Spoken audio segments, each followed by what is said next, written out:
Hey guys, in today's video I'd love to hear your thoughts, so be sure to subscribe and leave a comment below. My name is Ethan, and I've always been a pretty normal guy. I work a regular 9 to 5, hang out with friends on weekends, and binge watch shows when I'm bored.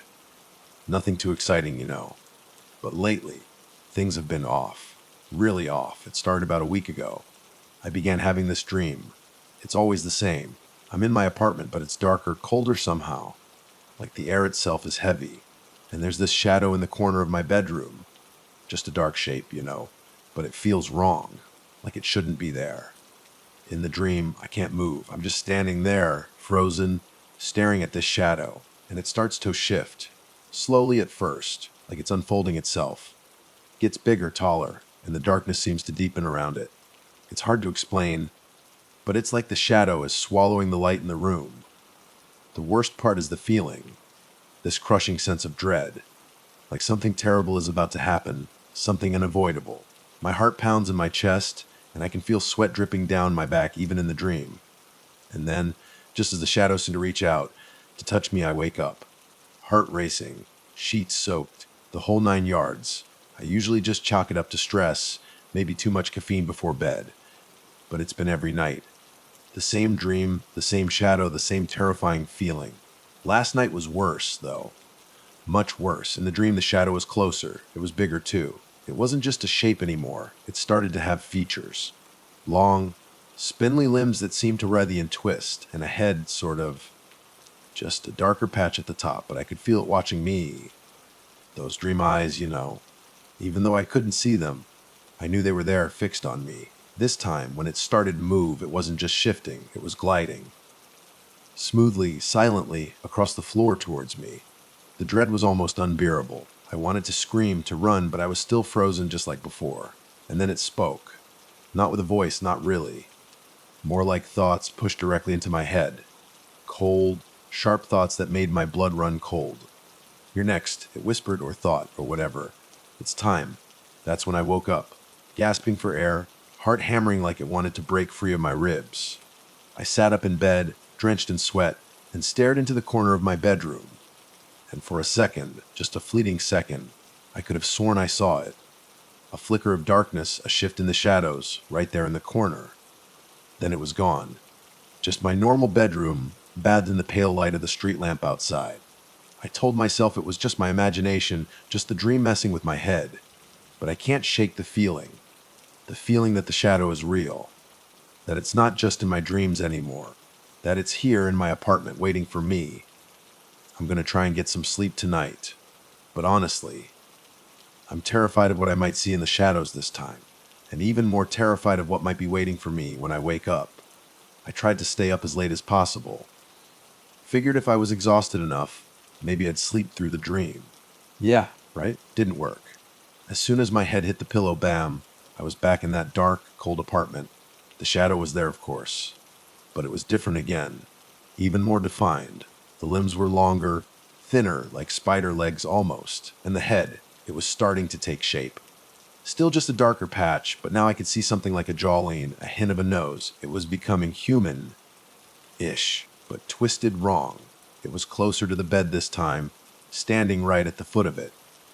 And the feeling of dread was even stronger, if that's even possible. It was like the air itself was vibrating with menace. I could feel my teeth chattering even in the dream. Then it moved again, not gliding this time. It was crawling, spindly limbs moving it across the floor, closer and closer. And those thoughts, that cold whisper in my head, started again. Closer, it thought. Almost time. I tried to fight it this time. In the dream, I mean. I tried to move, to scream, to do anything. But I was still frozen, trapped in my own body, watching it come. It got right up to the side of the bed, its head now level with mine. I could see more detail now, indents where eyes should be, a thin, lipless line that might have been a mouth. Pure darkness, swallowing the light. And then it reached out, one of those spindly limbs, stretching out over the bed, towards my face. I could see the end of it now, almost like a hand, but with too many fingers, too long, too thin. And the darkness, it seemed to radiate from it, chilling the air around it. It was inches from my face. I could feel the coldness coming off it, like standing in front of an open freezer. and the thoughts were screaming in my head now, a jumbled mess of fear and pain and hunger. Hunger, like the shadow was hungry for something inside me. Yours, it thought, the word echoing in my mind. Yours now. And then it touched me. The tip of one of those long fingers brushed against my cheek, and it wasn't just cold, it was like being burned with ice, a searing, freezing pain that shot through my whole body. I screamed, finally, in the dream. A silent scream that vibrated my skull, and then I woke up. This time I didn't just sit up. I bolted out of bed, stumbling backwards away from the corner. My heart was going insane, and I was shaking all over. I flipped on every light in my bedroom, then the whole apartment. Blended by the sudden brightness, but I didn't care. I needed the light. I needed to see that it was gone, and it was. The corner was just a corner. Shadows from the furniture, normal shadows. Nothing else. But the cold spot was still there. Right where the shadow had been in my dream. I could feel it, a patch of air that was noticeably colder than the rest of the room. Even with all the lights on, it was still there. I backed away from it, slowly, until I was out of my bedroom. I'm sitting on the couch now, wrapped in a blanket, even though it's not really cold in here. Just that spot in the bedroom. I don't know what to do. This isn't just a dream anymore. Something is happening, something real. And I think it wants to take something from me, something important. I'm going to try and stay awake tonight. Maybe if I don't sleep, it can't get to me. Maybe if I stay in the light, it can't reach me. I don't know if it will work, but I have to try something. Because if that shadow comes any closer, I don't know what will happen, but I know it won't be good. Okay, so staying awake all night, epic fail. I lasted maybe a couple of hours. Exhaustion just slammed into me like a truck, and before I knew it, I was out. And yet, you guessed it, the dream was waiting. This time, it was different right from the start. The apartment was even darker, colder than before. Like all the warmth and light had been sucked out of it. And the shadow, it wasn't in the corner anymore. It was right in the middle of the bedroom, looming over the bed. It was almost completely formed now. Definitely humanoid, but stretched and distorted. Long, thin limbs, a torso too narrow, a head too big. And the darkness, it was almost solid now, like black smoke swirling around a frame.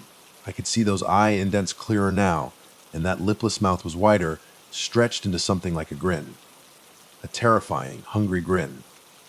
The dread was I don't even have words for it anymore. It was beyond fear. It was like my soul was trying to crawl out of my body and hide. I was shaking so hard in the dream I thought my teeth would shatter. It didn't crawl this time. It just stood there, in the middle of the room, staring down at me, and the thoughts started colder and sharper than ever. So close. It whispered, or thought, or whatever. Almost ready. I tried to close my eyes in the dream. Stupid, I know, but I just couldn't look at it anymore. It didn't work. I could still feel it there, still sense its presence, that crushing weight of dread, and then it moved. It didn't glide, didn't crawl. It walked, long, deliberate strides across the room towards the bed. Each step seemed to echo in the silence, each one bringing it closer, closer. It stopped right next to the bed again, looming over me. And then it leaned down, lower and lower, until its face, if you could call it that, was right in front of mine. I could feel its breath now, a cold, dead breath that smelled of nothingness, like the absence of everything. And the thoughts were a torrent now, a flood of icy dread pouring into my mind. But this time, there was something else mixed in with the fear. Something possessive. Mine. It thought, the word echoing over and over. Mine, mine. It reached out again, both spindly hands this time, and placed them on either side of my head, on the pillow trapping me.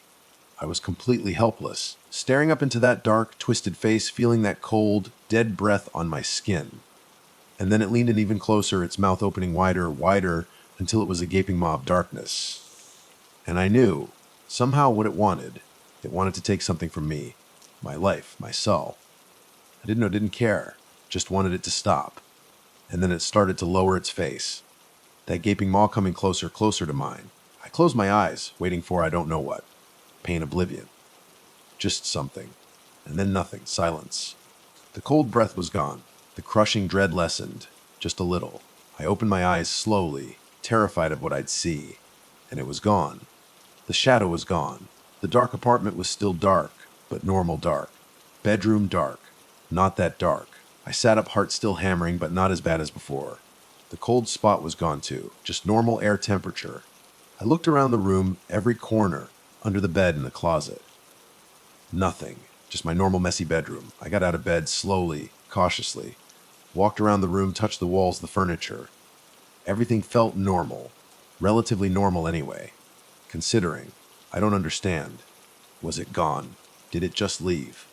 Or is it just waiting, lulling me into a false sense of security before it comes back for real? I'm still scared, really scared. But maybe a little less scared than before. Maybe because it didn't do anything.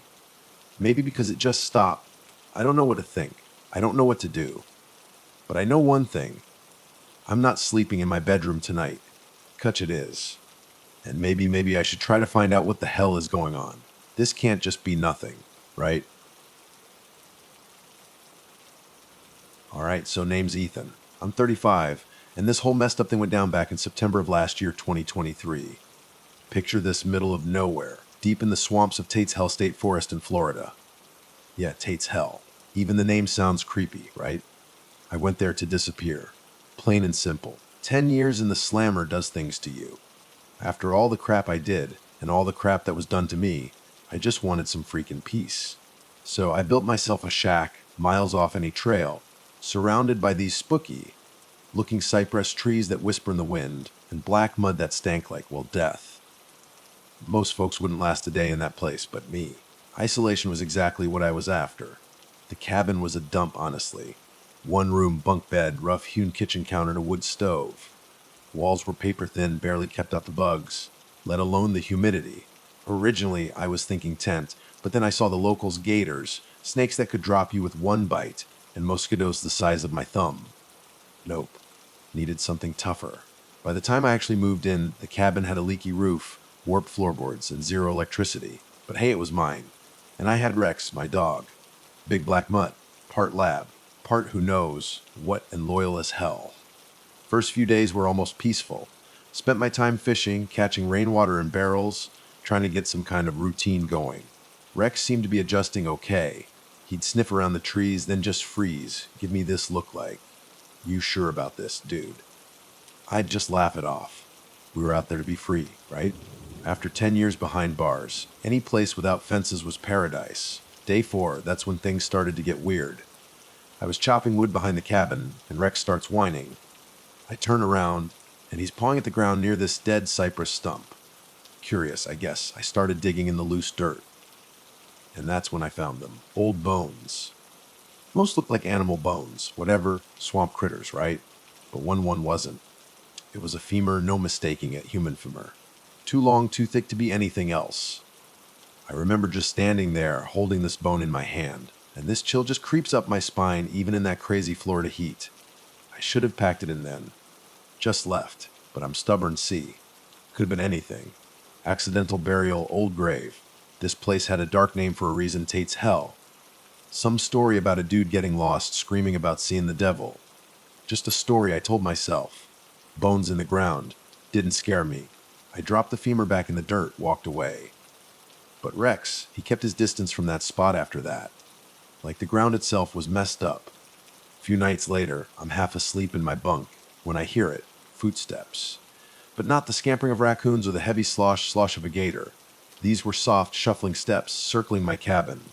At first, I'm telling myself it's just a dream.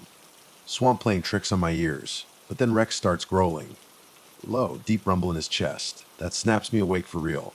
I sit bolt upright, heart hammering, reach for the hunting rifle I keep propped in the corner. Listen. The footsteps stop. No knock on the door. No voice of silence. Just eventually, I managed to convince myself it was nothing. Lost hiker maybe, some animal moving on 2 legs. Yeah, right. But the explanation felt thin, even to me. Didn't really settle. Morning comes, and I decide to scout around, check things out.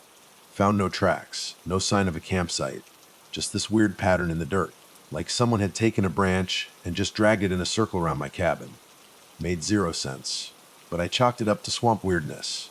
This is Florida, after all. Land of sinkholes and sudden storms, strangler figs and cypress knees. Maybe something in the water or the wind made that pattern. Swamp stuff. Next day, though, brought something way more messed up. Grizzly doesn't even cover it. Deer carcass, half rotten, lying maybe 20 yards from my front door.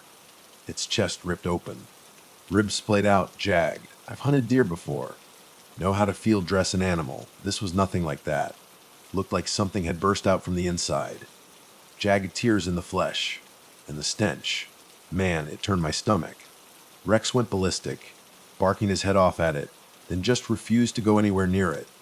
I buried the carcass, figure I needed to keep the scavengers away and stop the smell from driving me completely nuts. But I couldn't bury the unease. That afternoon, I decided to venture deeper into Tate's hell. Mostly to get my mind off things, distract myself. Followed this narrow game trail I'd found on day 2. Cypress trees seemed to close in as I walked. Spanish moss hanging down like gray curtains, blocking out the sun. Place was getting darker, creepier the deeper I went. Then I stumbled on it. An old burnt-out cabin. Roof was gone, collapsed into the middle of it a long time ago. Charred timbers leaning every which way, looked ready to fall over. Curiosity, dumb habit, I know I pushed the door open. More like pushed it where the door used to be, because the walls were barely standing. Inside, ashes and debris crunching under my boots. Then I saw the bones. Dozens of them, all black and broken, was human. Skulls, jaws frozen open, half melted by some crazy heat. And in the center of that scorched floor, I found it. What looked like a stone altar. Surface etched with symbols, stuff I couldn't even begin to guess at. Felt this surge of dread, like someone just dumped a bucket of ice water down my back. Almost bolted right then and there, but then a piece of cloth caught my eye, pinned under a timber that had partially collapsed. Carefully, I pulled it free. Scrap of burlap, singed at the edges, stank of old smoke, and something else is something like rotten eggs. I got out of that place in a hurry, no more exploring. Not that day. Trudged back to my cabin, trying to talk myself down. Stories about cults, devil worshippers, out in the boonies, sure. But that cabin could have been anything. Moonshiners had an accident. Tragedy from way back when. I told myself I was overacting. Still, that night, every groan of the trees sounded like louder, and Rex's ears kept twitching at shadows I couldn't see. Then, out of nowhere, Wade showed up. Freaking Wade. I'll never forget the exact moment I saw him again. He just strode out of the trees, wearing muddy jeans and a sweaty t-shirt. My first instinct. Grab my rifle. This was the guy who screwed me over. Betrayed me during the heist 10 years ago. Bank job. We were supposed to split the cash 3 ways. Wade shot our getaway driver, grabbed the money and ran. Left me holding the bag. Cops caught me. I did 10 years. Wade vanished. Never thought I'd see him again. I raised the rifle, shouted, "What the hell are you doing here?" He threw up his hands, eyes wide. "Jonas, I come in peace, man. I'm unarmed. I kept the gun trained on him," Rex snarled. Wade swallowed hard. Said he was sorry. Regretted everything. Just needed a place to hide. On the run from some cartel, bad deal went south. Details were murky. Money, shots fired. Wade was desperate enough to come crawling to me. Of all people. Part of me wanted to just turn him away. Every cell in my body screamed to do it. But something in his face of fear, desperation looked real. Or maybe I just wanted to see him squirm for what he'd done. I finally lowered the gun, motioned him inside. "You can stay one night," I said through gritted teeth, "but don't try anything." He collapsed on my rickety chair like he was about to pass out. I offered him water, which he gulped down. Then he looked at me, something like gratitude in his eyes. "Thanks, Jonas," he muttered. "I really am sorry." I snorted. "Sure you are." For a split second, I thought I saw a flicker of guilt across his face. He avoided my eyes after that. Just let me stew in my anger.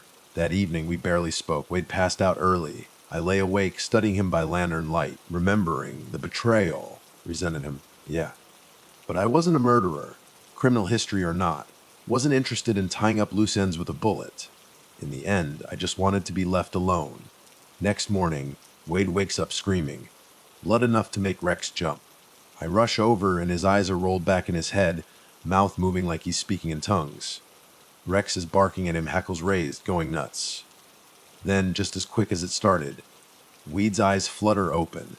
He comes to, looks around, totally disoriented. I ask him what happened. He claims he doesn't remember a thing. But he's sweating like crazy, skin clammy and pale. Something was definitely wrong with him. That same afternoon, we hear rustling outside. Not animal rustling, human rustling. Two guys step out from behind the trees, each holding a pistol. They had that look. Cartel enforcers. Tough, lean, mean. One of them calls out, "Wade Thompson, we know you're in there." Wade's face goes ash white. Before either of us can even react, they start shooting at the cabin. Crack, crack. Bullets splintering wood, smashing my only window. Glass everywhere. I grab my rifle, yell at Wade to keep his head down, and fire a warning shot back. Bang, they duck behind a fallen log, returning fire. Crack, crack, one bullet whizzes past my ear, buries itself in the wall behind me. Damn close. Rex is barking like crazy. I scream at him to stay low. Then everything falls silent. No more shots. No movement. I peek out, trying to see if they're reloading or if they've retreated. That's when I see it. Something horrifying. Dark figure standing behind the gunman. At first, I think third guy. But no. This figure was tall. Impossibly tall. The shape flickered, like it wasn't quite solid. And the trees behind it seemed to bend in weird, unnatural ways. Then the figure reaches out, and both men start screaming. Not just yells of pain. Shrieks. Pure terror. Like whatever was happening to them was beyond anything they could even understand. One drops his gun, tries to scramble away, but he's yanked backwards by something invisible. I watch, disbelief washing over me as he's dragged straight into the swamp. Legs kicking, frantic. The other guy turns to run, only to be lifted right off the ground. Thrashing, choking. I catch a glimpse of his face, twisted in absolute horror. A moment later, he too disappears into the bog. Just gone. Wade and I just stare at each other, breathing hard. "What the hell was that?" he stammers. But I got no answer. I rush outside, rifle raised. Aside from a few bullet casings and deep drag marks in the mud leading into the swamp, there's nothing. No sign of the two guys, or whatever took them. The tall figure vanished. That night, Wade and I build a fire outside the cabin. Stay close to the warmth, half hoping it'll ward off whatever the hell lurks in these woods. We talk in hushed voices. Finally, we start sharing truths. He admits he'd hoped I'd take pity on him, or at least let him lay low until he could get out of Florida. I tell him about the bones, the burnt-out cabin, the strange footsteps. Wade listens, clearly freaked out. "Ethan," he says, "I'm sorry for what I did to you back then. But man, something in these woods is worse than anything we could do each other." We decide to stick together, at least until we figure out an escape plan. But as the hours pass, the swamp gets unearthly quiet. Even the usual crickets and frogs seem muted. Air feels heavy, charged with static, like right before a thunderstorm. Then he appears, man in a black three-piece suit. Steps right into the ring of firelight. Tall, though not impossibly tall like that shape I saw. Piercing blue eyes that almost glow. Black hair neatly combed. Complexion way too pale for someone wandering a humid swamp at night. Rex starts to bark, growl, back away. I grab my rifle. "Who are you?" I demand. The stranger smiles. "Lucian Blackwood," he says, calm as you please. "I believe you two are lost." Wade and I exchange a look. "We ain't lost," I mutter. "This is my cabin." Lucian tilts his head, eyes flick into the flickering flames. "I suppose you could say that. But you are lost in a grander sense, Ethan. We can change that. I can offer you a bargain." Pulse spikes. "What are you talking about?" Tried to keep my voice steady, but something about this guy made my skin crawl. Lucian's smile widens. "I've been here a very long time. Locals once called this place hell. They weren't entirely mistaken. I can grant you safety, or wealth, or vengeance, anything you desire. All I require is something in return." A mouth goes dry. "My soul, right?" I say, sarcastic but terrified. He doesn't confirm, doesn't deny it. Just his eyes glitter, like embers in the firelight. Wade stands up, swears under his breath, points his pistol at Lucian. "Stay back." Lucian's gaze falls on him, and Wade just freezes. Literally freezes, like every muscle in his body turned to stone. Lucian looks back at me unperturbed. "He's yours to command, or to kill, if that's what you want." I raise my rifle, but I can't pull the trigger. Something about his presence just saps my will. The fire at our feet crackles ominously. Rex is whimpering, cowering behind me. Lucian chuckles. "Think it over," he says. Then he turns, walks away. Disappears into the darkness like he was never even there. Wade collapses to his knees, free of whatever force had held him. "Ethan, what the hell was that?" He gasps, clutching his chest. I got no answer. Just shook my head, wiped the sweat from my brow, and tried to calm Rex. Next day, I go to grab some food.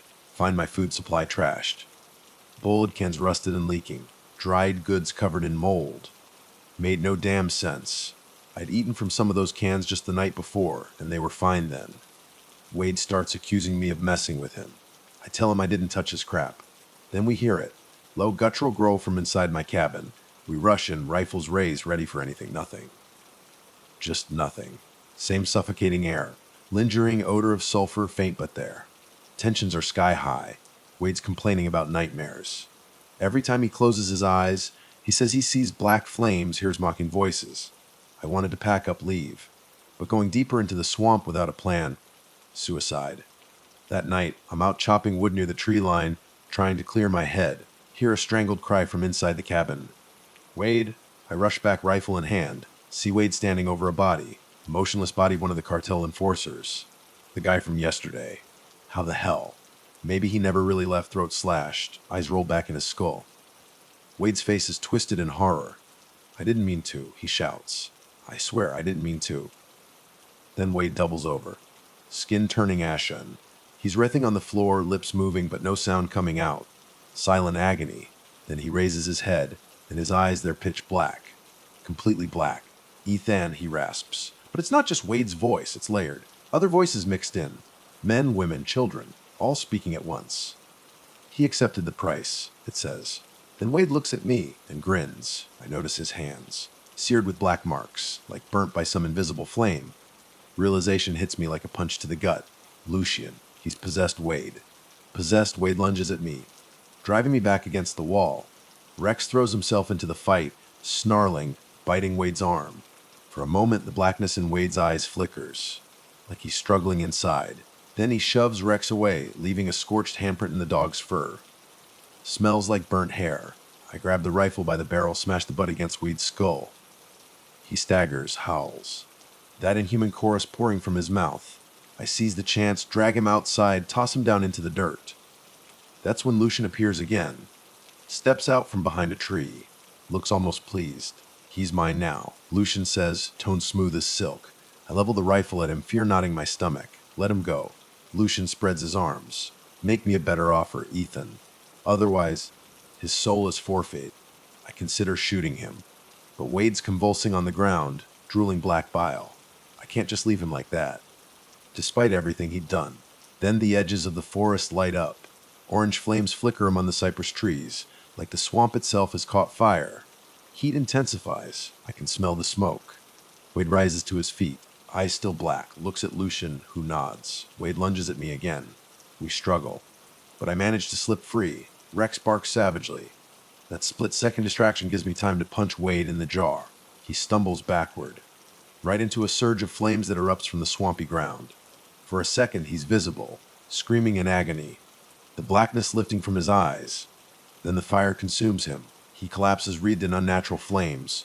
I want to pull him out, but the heat is too intense, and I know deep down it's too late. Lucian tilts his head at me. Last chance, Ethan, he murmurs. Trade your soul for survival. Tears in my eyes. Grief. Fury. Chuter. Couldn't say. Lips curl in disgust. No deal, I spit. Lucian shrugs. Have it your way. Everything bursts into chaos. Fire spreads in a ring around the cabin. Thick smoke billowing into the night sky. Rex hauls, cowering at my feet. I scoop him up, ignoring the scorching heat, and bolt for the narrow trail, the one that leads out of this hellhole. As I run, I think I see shapes darting between the flames. Shadows, twisted forms, gliding through the inferno like it's nothing. The forest is burning in some impossible way. Flames leaping from tree to tree, forming a corridor of flickering light. I crash through brush and bog, terrified I'll sink into quicksand, or get cornered by something demonic. Behind me, the sound of crackling fire and distant screams merges into a nightmarish roar. At one point, I stumble over a charred corpse. One of the Cardinal guys, or someone else unlucky. Can't stop to check. Somehow, I make it to the dirt road, the one that snakes through Tate's hell. Chest feels like it's going to explode. Cuff black smoke pouring out of my lungs. Rex whimpers, I collapse to my knees. Adrenaline still spiking. Half expect Lucian to appear behind me again, but there's only quiet, broken by the distant roar of flames. Don't recall losing consciousness, but next thing I know, it's morning. Squat official-looking guys in black suits standing around me. FBI, some other government spooks who don't wear badges. One of them kneels beside me, offers water, expression flat, emotionless. You've had a rough night, he says, voice carefully modulated. I nod, dizzy, throat raw. Glance around, searching for any sign of the fire. But the sky above Tate's Hell is overcast, no smoke, no glow of embers, nothing, like the inferno never happened. Where's my dog?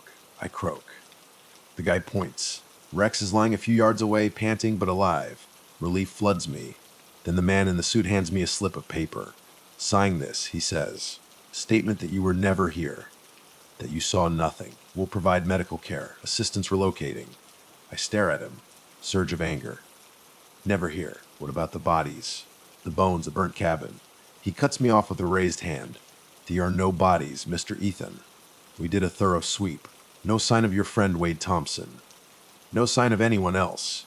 Speaks calmly like he's explaining a parking ticket. Your cabin looks fine to me. Little worn but no fire damage. I want to scream, it's impossible, they're lying, covering it up somehow. But my body feels weak, and something about the man's posture, the set of his jaw tells me I won't win this fight. Way, I finally ask, voice trembling. He shrugs. Some things aren't meant for public knowledge. You can guess the rest. Offers a pen. It's a mix of desperation, confusion, sheer survival instinct, I don't know. I sign their paper. They cart me off in a black SUV. Drop me in a nearby town. Tell me to see a doctor if I have issues. Remember our conversation? The man says, pointing a finger at me. Best for everyone if you stay quiet. For a week. I wander around that small Florida town haunted by nightmares. No place to go. Eventually scraped together enough cash for a bus ticket north. Ended up in some city. Cheap model. Manager was friendly enough, didn't ask too many questions. Rex stuck by my side. Blackened for patch on his side. Permanent reminder of the night we almost burned. Tried to forget. Really did. But some things can't be forgotten. Even away from Tate's Hell, I could still smell sulfur in my dreams. Hear footsteps circling my bed at night.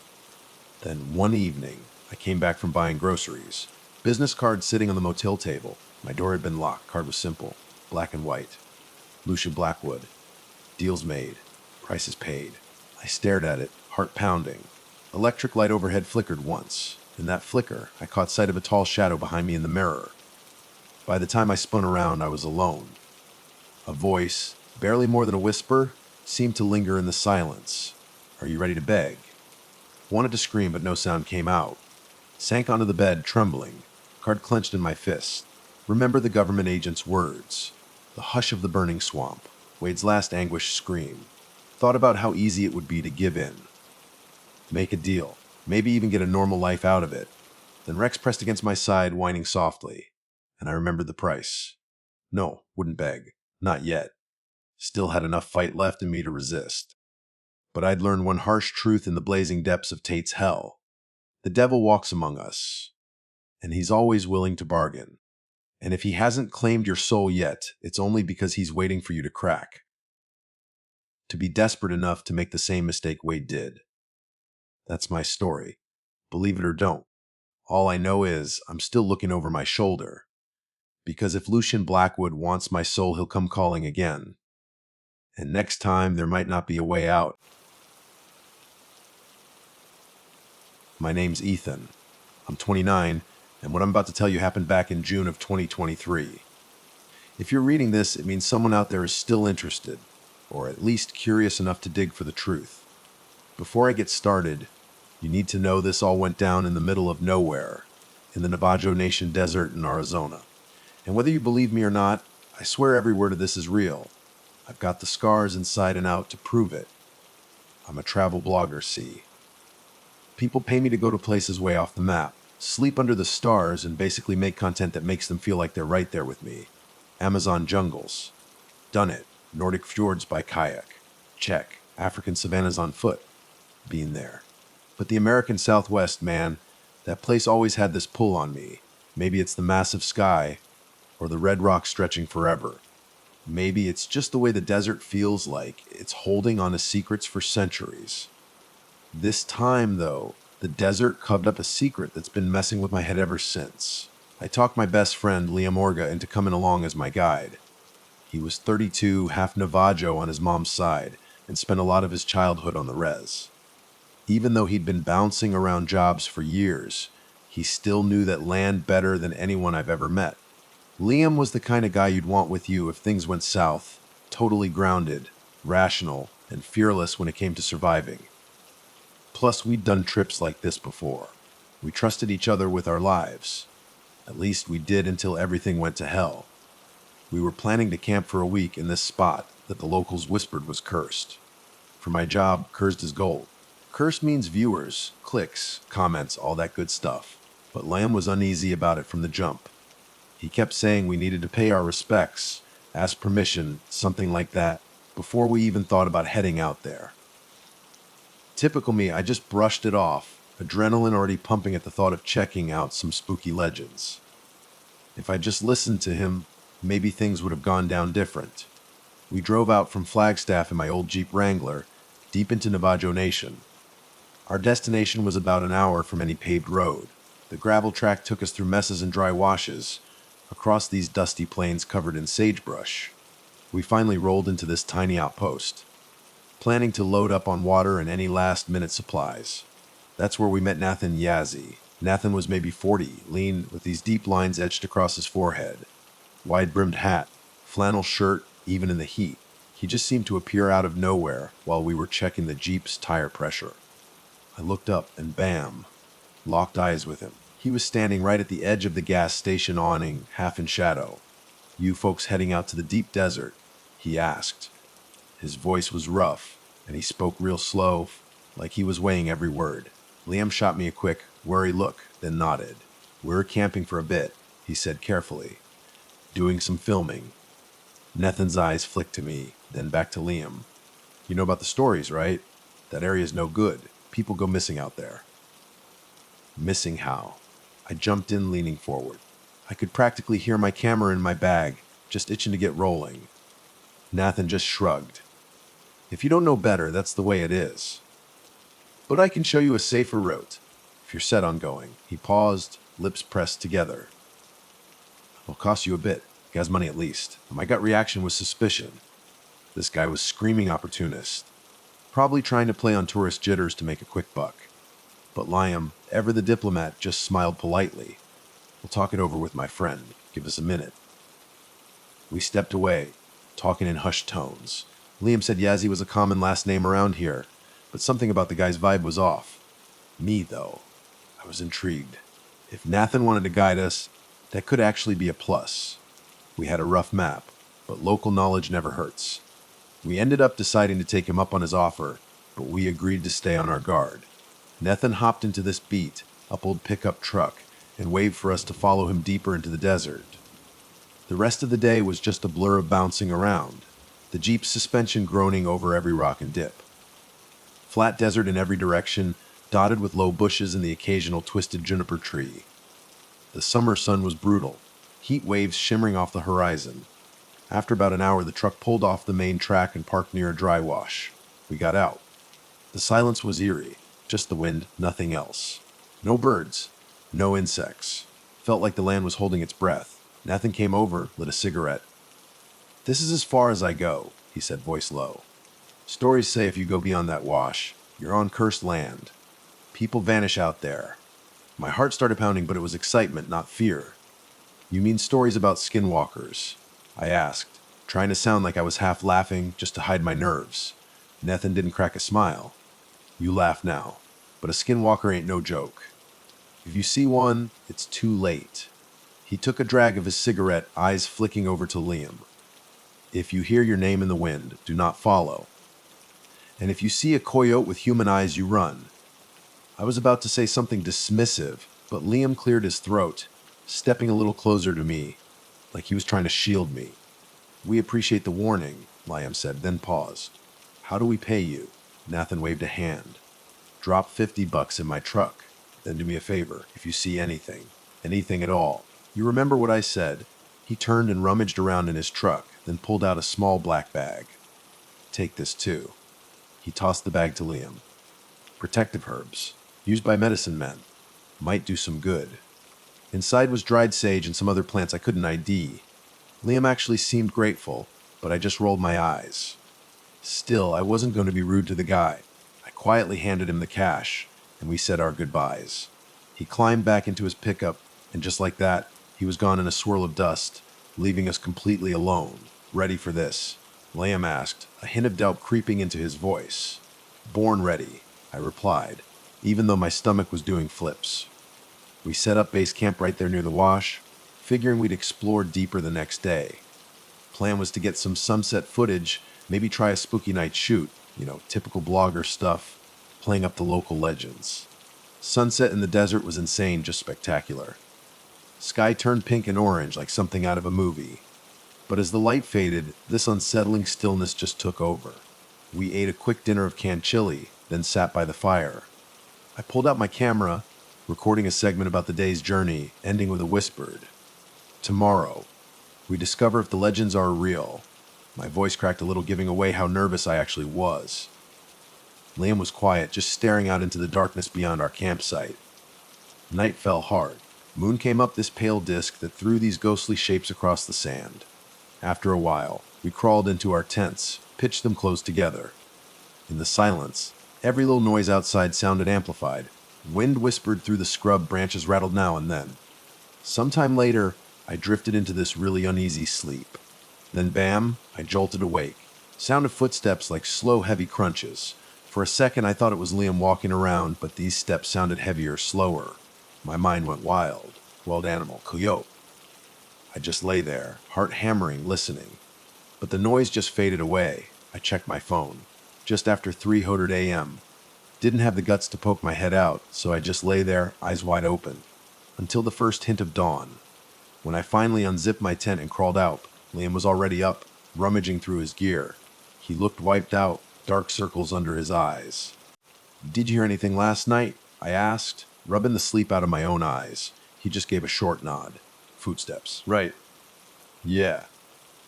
I got out of the tent to look. He said, but nothing was there. My skin prickled at that. Confirmation. We packed up, decided to hike further in. The deeper we went, the more I felt like the land was pushing us back, like this invisible force making every step heavier. We followed the dry wash until it opened up into a small canyon. Rock walls rose up maybe 20 feet, covered in these ancient petroglyphs, swirling patterns that looked bizarre. We stopped to check them out, and Liam's face just got more and more troubled. "These aren't just random art," he whispered. "They look like warnings. See that figure? It's shape-shifting. Human legs, animal head. I think these might be skinwalker depictions, duh." "What exactly is a skinwalker?" I asked. I'd heard the term, but I needed details, both for my camera and for my own growing unease. Liam sighed. "In Navajo lore, it's a person, usually a medicine man, who's chosen to walk a dark path, gains dark powers, can transform into animals. They can mimic voices, wear the skins of creatures, they do terrible things. That's all I really know." His seriousness was starting to freak me out, not gonna lie. Still, I pushed on. We hiked for hours under that killer sun, stopping only to gulp down water. Eventually, we found this ridge that overlooked a barren stretch of desert, dotted with weird rock formations. We decided to make camp there. High ground, vantage point. Less chance of any surprise visitors in the night. The second night, man, that was worse. I just dozed off when this scream ripped through the darkness. High-pitched, full of pure anguish, echoing off the rocks. Liam was up and out of his tent like a shot, flashlight beam dancing around like crazy while I fumbled with my zipper, heart hammering.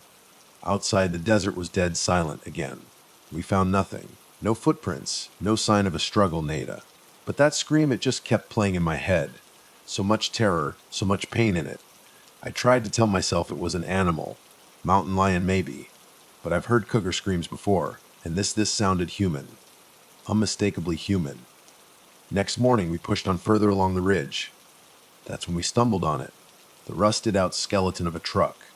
Bullet holes all over the door, tires shredded, windows smashed to hell. Looked like it had been sitting there abandoned for years. Dried blood, dark and crusty, painted the driver's seat. Even the blazing heat, the air had this faint metallic tang. My stomach churned as I filmed everything, every detail, feeling this mix of horror and, yeah, I'll admit it, a sick kind of excitement. This was the kind of discovery that could blow up my blog.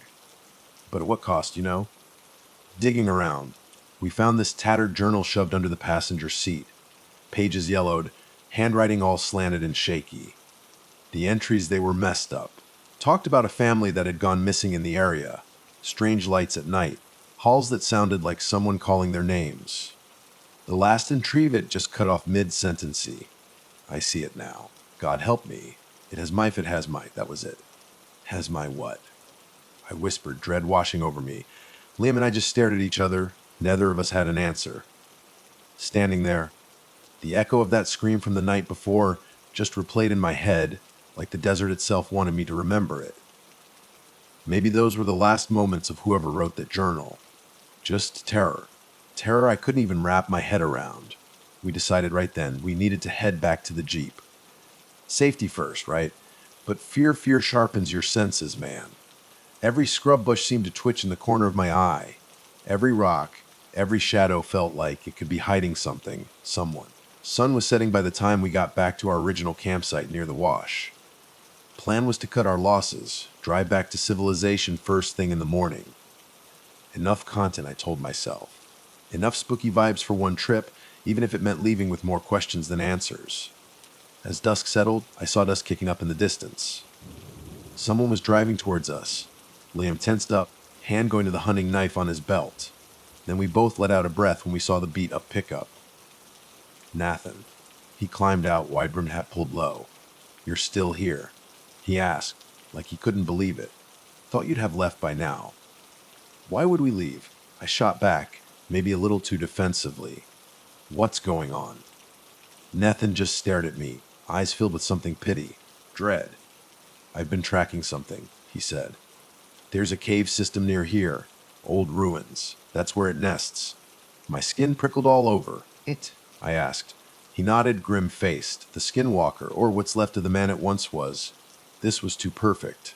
Local guy, insider knowledge. Right when things were getting seriously creepy. If I wasn't so freaked out, I'd be jumping for joy at the blogger Goldman. Liam, though, was just flat out suspicious. "You're tracking a skinwalker by yourself." He didn't even try to hide the disbelief in his voice. Nathan just shrugged, ignoring Liam's tone. "I've seen tracks. I know how to stay out of sight." He paused, rubbing the back of his neck. "I can take you there tomorrow, if you want proof. But you gotta follow my rules." I glanced at Liam. He was giving me this look, like I just suggested we wrestle a beer. Every survival instinct in his body was screaming bad idea. But the journalist in me, that stupid, reckless part of me, just took over.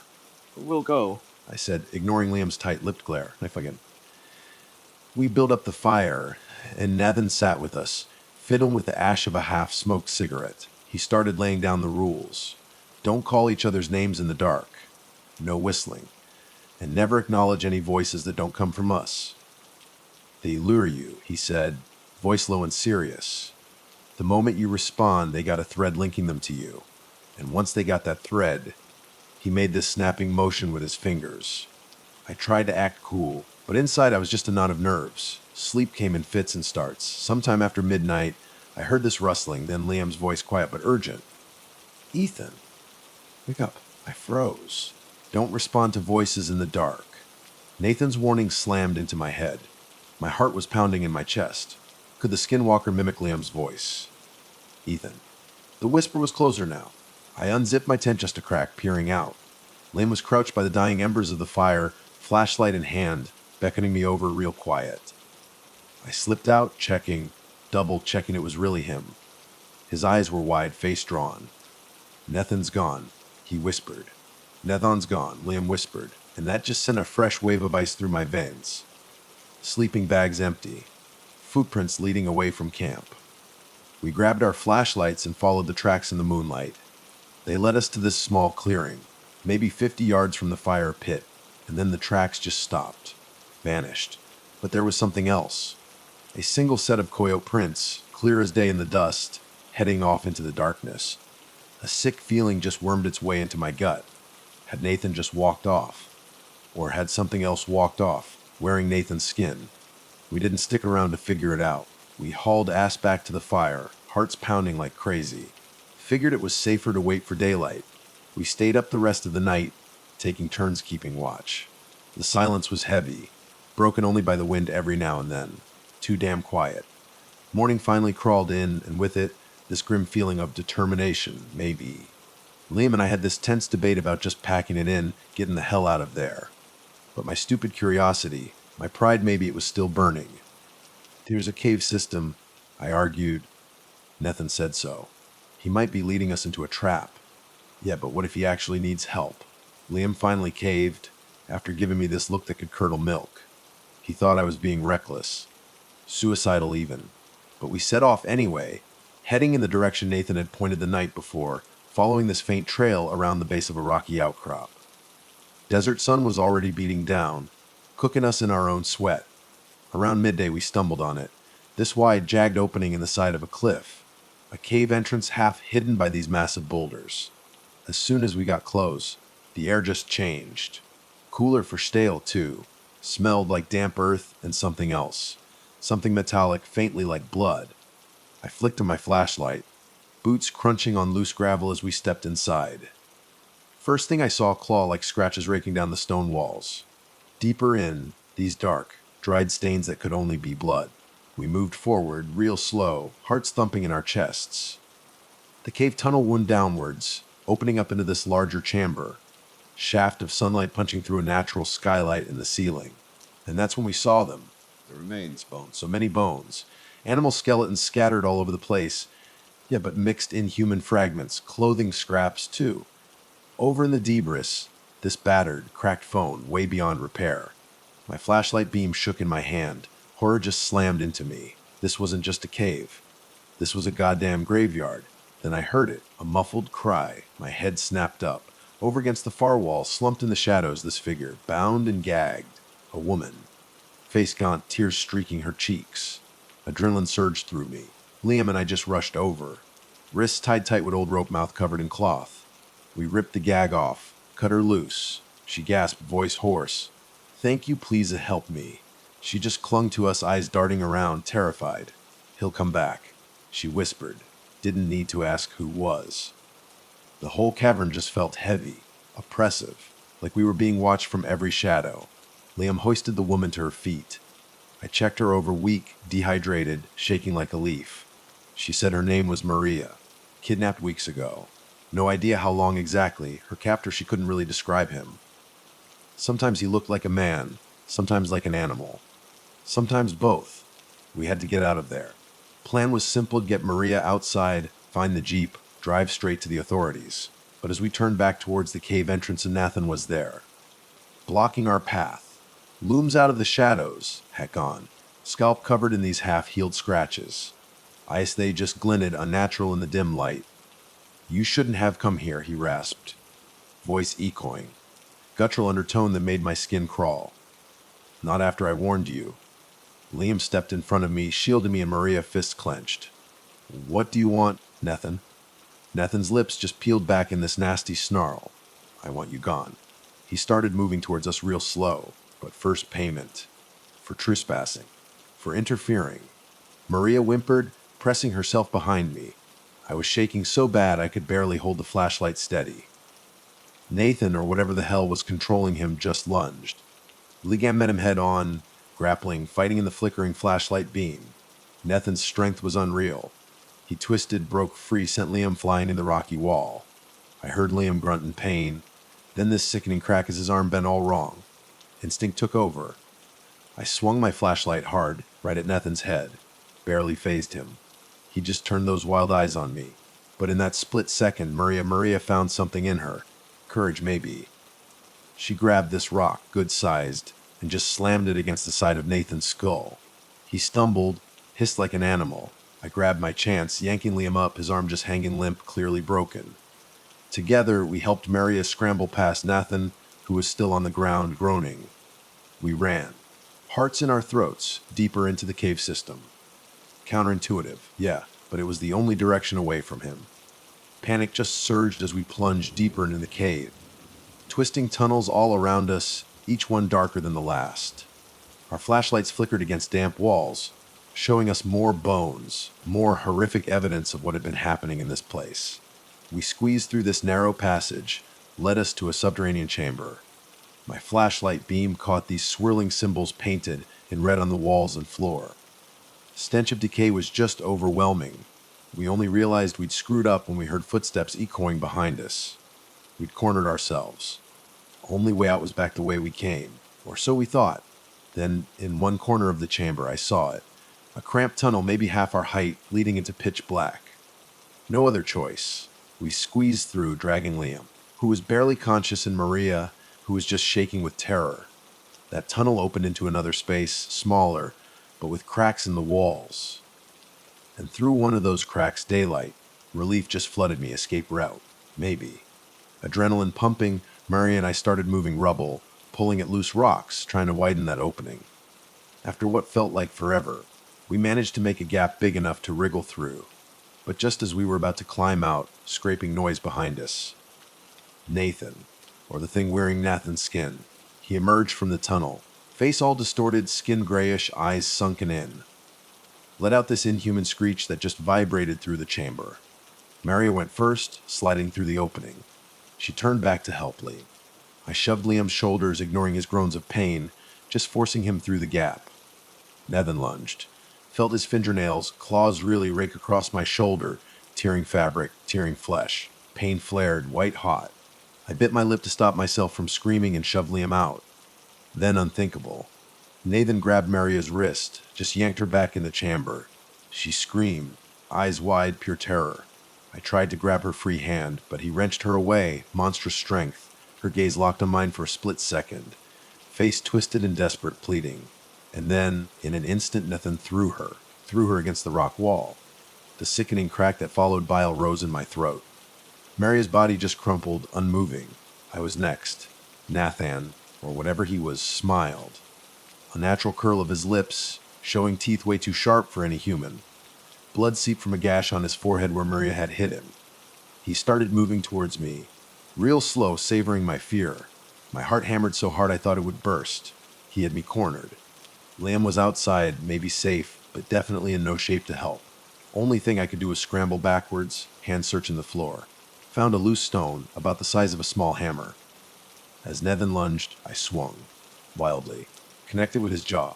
Impact jarred my arm, but I felt something crack. He staggered back, hissing, giving me the second I needed. I dove for the opening, wriggled through, ignoring the pain in my shoulder, the burning of fresh cuts. He reached a hand after me, fingers grazing my calf, but I pulled free, collapsed into blinding sunlight, panting. Desert stretched out in front of us.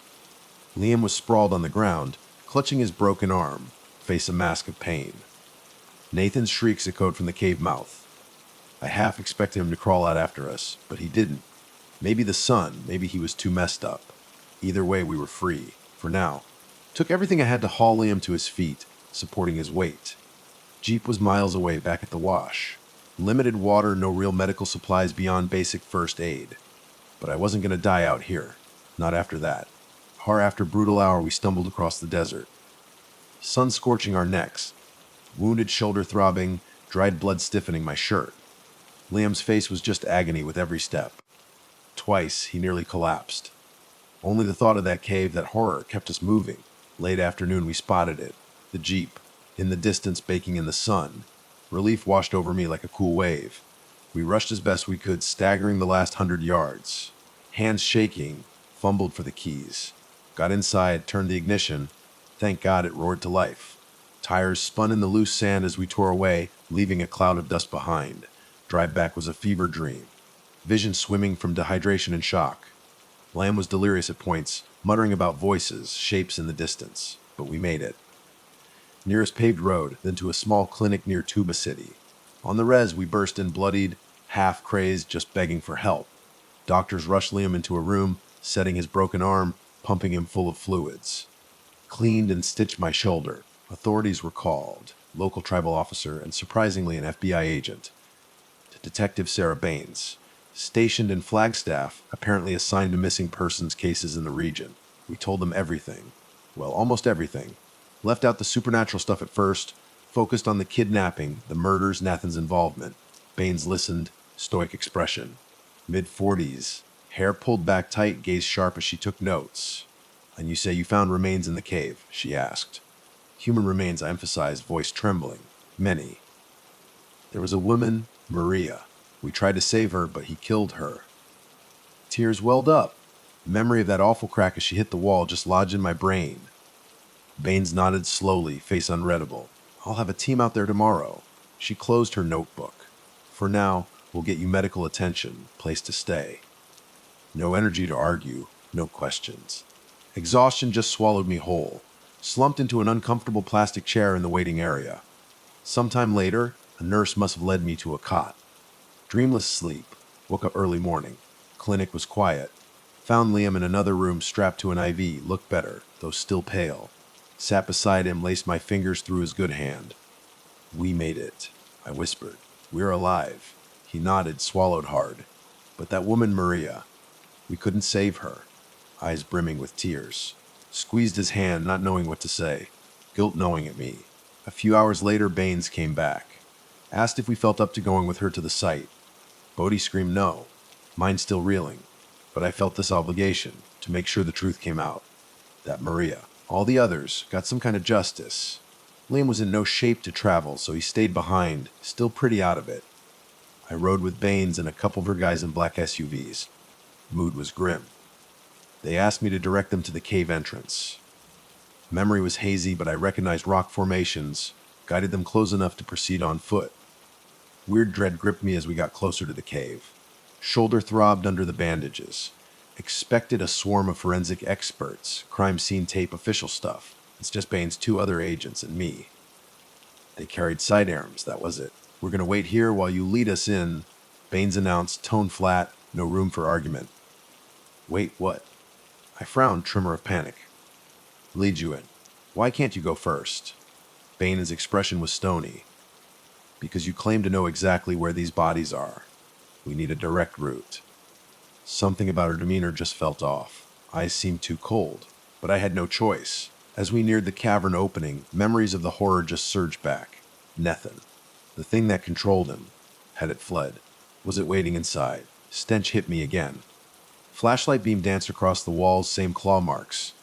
I pointed the agents towards the large chamber, stepping aside as they went in. Braced myself for the gruesome scene we'd run from. But the chamber was empty, bones gone. Floor swept clean, no trace of gore. Even the symbols on the walls looked faded, like someone had tried to scrub them away. I spun around, confused, heart pounding. This doesn't make sense. They were here. Bodies. Bones, it was full of them. Baines just arched an eyebrow. Is that so? One of the other agents knelt, examining the ground. No sign of recent disturbance. Could be a smuggler's hideout, but not seeing evidence of bodies. I stammered, stepping further in, shining my light everywhere. Nothing. Not a bone, not even a blood stain. Even the smaller chamber where Maria died wiped clean. Impossible. Had we been hallucinating? No. I still had the cuts on my shoulder. Liam's arm was definitely broken. Baines turned to me, face a mask of professional detachment. Miss Carter, are you sure you weren't disoriented? Dehydration. Stress. No, I started, but words just died in my throat. Her dismissive tone said it all. They were never going to believe my story. Or worse. They already knew what happened, and they wanted it buried. We left the cave. I felt like I was trapped in some twisted nightmare. Back at the vehicles, Baines insisted I fill out a statement. I tried to argue, tried to explain that someone had to have removed the remains. That something unnatural was going on, shouted politely, but I saw the condescension in her eyes. I appreciate your cooperation, she said flatly, handing me a sealed envelope. Confidentiality agreement. Can't have stories circulating that might disrupt ongoing investigations. Sign it, please. Jaw tightened. You're censoring me. She shrugged. Call it what you like. If you refuse, we can't guarantee your safety. Or your friends. Gaze hardened, pinning me. There are forces at play here, Miss Carter. Bigger than either of us. Trembling with anger, I signed. Felt sick, like I was betraying Maria, all the victims. But I was too exhausted, too broken to fight the FBI. Especially an FBI that might be in on some hidden agenda. They drove me back to the clinic. Liam had woken up. I told him everything. He just clenched his jaw so tight I thought his teeth would crack. They're covering it up, he said, voice shaky. How many others have they done this to? We left that afternoon. Liam in a sling, me with stitches. Desert had taken enough from us. I had enough footage, half-baked evidence for a sensational blog post. But that confidentiality agreement hung over me like a dark cloud. Break it. What would happen to me? Back in Flagstaff, we rented a cheap motel room to recover. Days blurred together. Trying to process what we'd been through, Maria's death, monstrous Nathan, vanished bones. Liam was quieter than ever, eyes haunted. Started muttering about nightmares. Wouldn't tell me what they were about, just that they involved voices calling his name. One evening, dozing off in front of the motel TV, Liam just jolted upright in bed, sweat dripping down his face. "It's here," he gasped, sprang up, adrenaline spiking. "What? What's here?" He clutched his sling, grimacing. "Something's outside." I saw it in the window. I dashed to the window, peering out into the darkness. Nothing. Empty parking lot, single flickering street lamp. "You're just dreaming," I soothed, even though my own heart was pounding. He stared at me, eyes that looked way older than 32. "It wants me. It saw me in that cave. It followed us." Tried to calm him down, but part of me believed him. We checked out next day, determined to leave Arizona for good. Morning of loading bags into the Jeep, I noticed it. Single coyote track in the motel's dusty parking lot, right under our room window. Blood ran cold. Coyote track. Just one print. Nothing else around it, just one perfect print, like a calling card. Drove for hours crossing state line into New Mexico. Liam buzzed in and out, wincing every time the road got bumpy. Radio was static most of the way, just this hiss and crackle. Broken now and then by a news update. Missing persons found remains, then signal would just fade again. Finally stopped at a roadside diner. Liam ordered coffee. I scrolled through my phone, sifting through the footage, photos I'd managed to grab before everything went to hell. Most too dark, too shaky to prove anything. Truck with bullet holes was clear enough. Tattered journal pages were stuffed in my bag, hadn't even read them all yet. Then I saw it. One photo. Set of footprints. Mine, Liam's, plus a third set that looked morphed. Human to coyote. Finger hovered over delete button, remembering the confidentiality agreement. But I couldn't do it. Couldn't destroy the evidence. Some truths deserve to be preserved, no matter the cost. Got back on the road. Tension in the Jeep was suffocating. Eyes flicking to the rearview mirror every few seconds, half expecting to see something with glowing eyes tailing us. Hours passed. Stopped at another motel just over the border in eastern New Mexico. And that's where it happened, midnight. Everything took a final, twisted turn. I was in the shower, washing off desert dust. Hot water felt heavenly. Suddenly muffled shout from the room. Shut off the water, heart pounding. "Liam." I called, hastily wrapping a towel around me. Silence. Stepped out, dripping onto the cheap linoleum. Room empty. Door ajar, single drop of blood on the threshold. Bright red against the stained carpet. Beyond the door, parking lot glowed under fluorescent lights. No sign of Liam. Ran outside, scanning the area. Nothing. I screamed, ignoring stares from a few startled. Guess, no answer. In the distance, sirens. Some random emergency, maybe. Heart just seized with pure panic. Hours I searched. Running to the highway, checking behind the motel, yelling his name until my throat was raw. Unsettling memory surfaced. Nathan's warning. Don't call names in the dark. But I had no choice. Man I cared about was gone. Called local police, filed a missing persons report.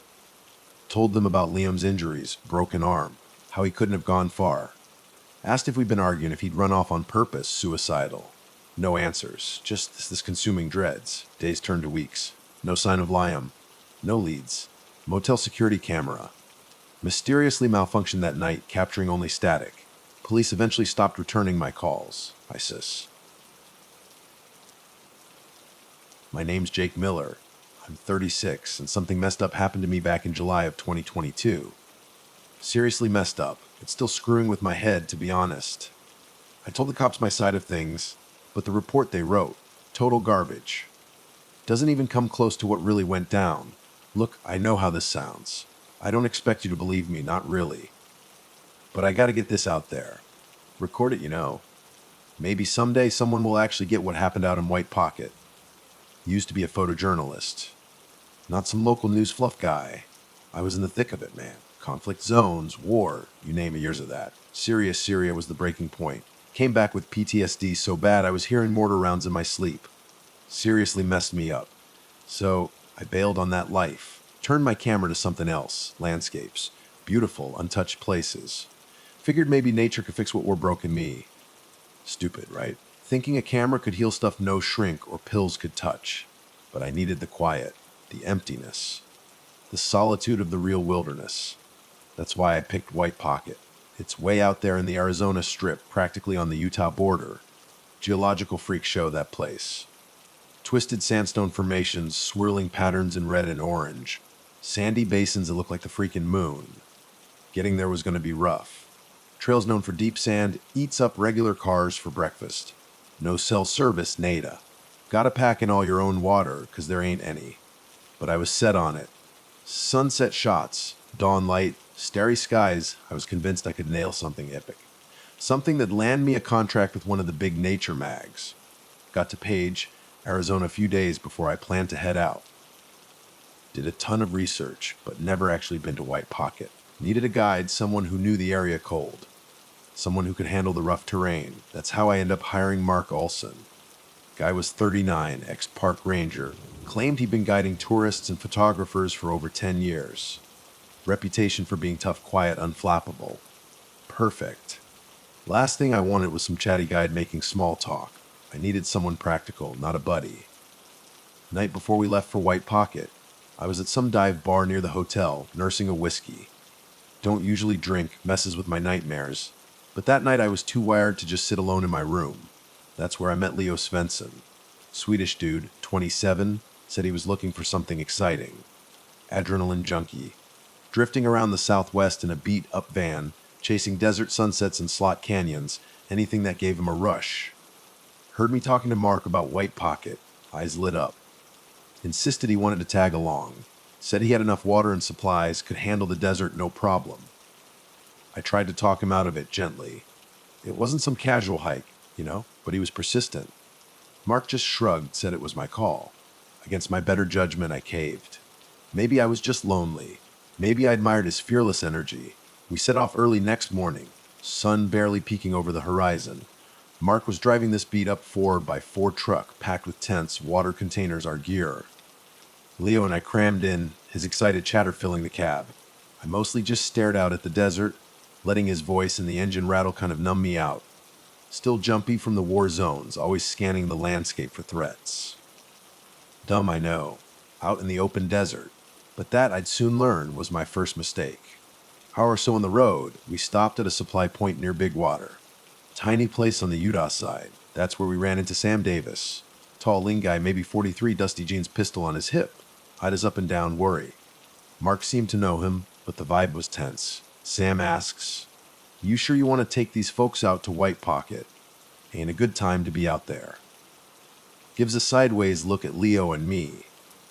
Cartel's been moving through the strip more than usual. Folks gone missing. Found a couple vehicles burned out near Old Ranch Road. Leo just shrugs.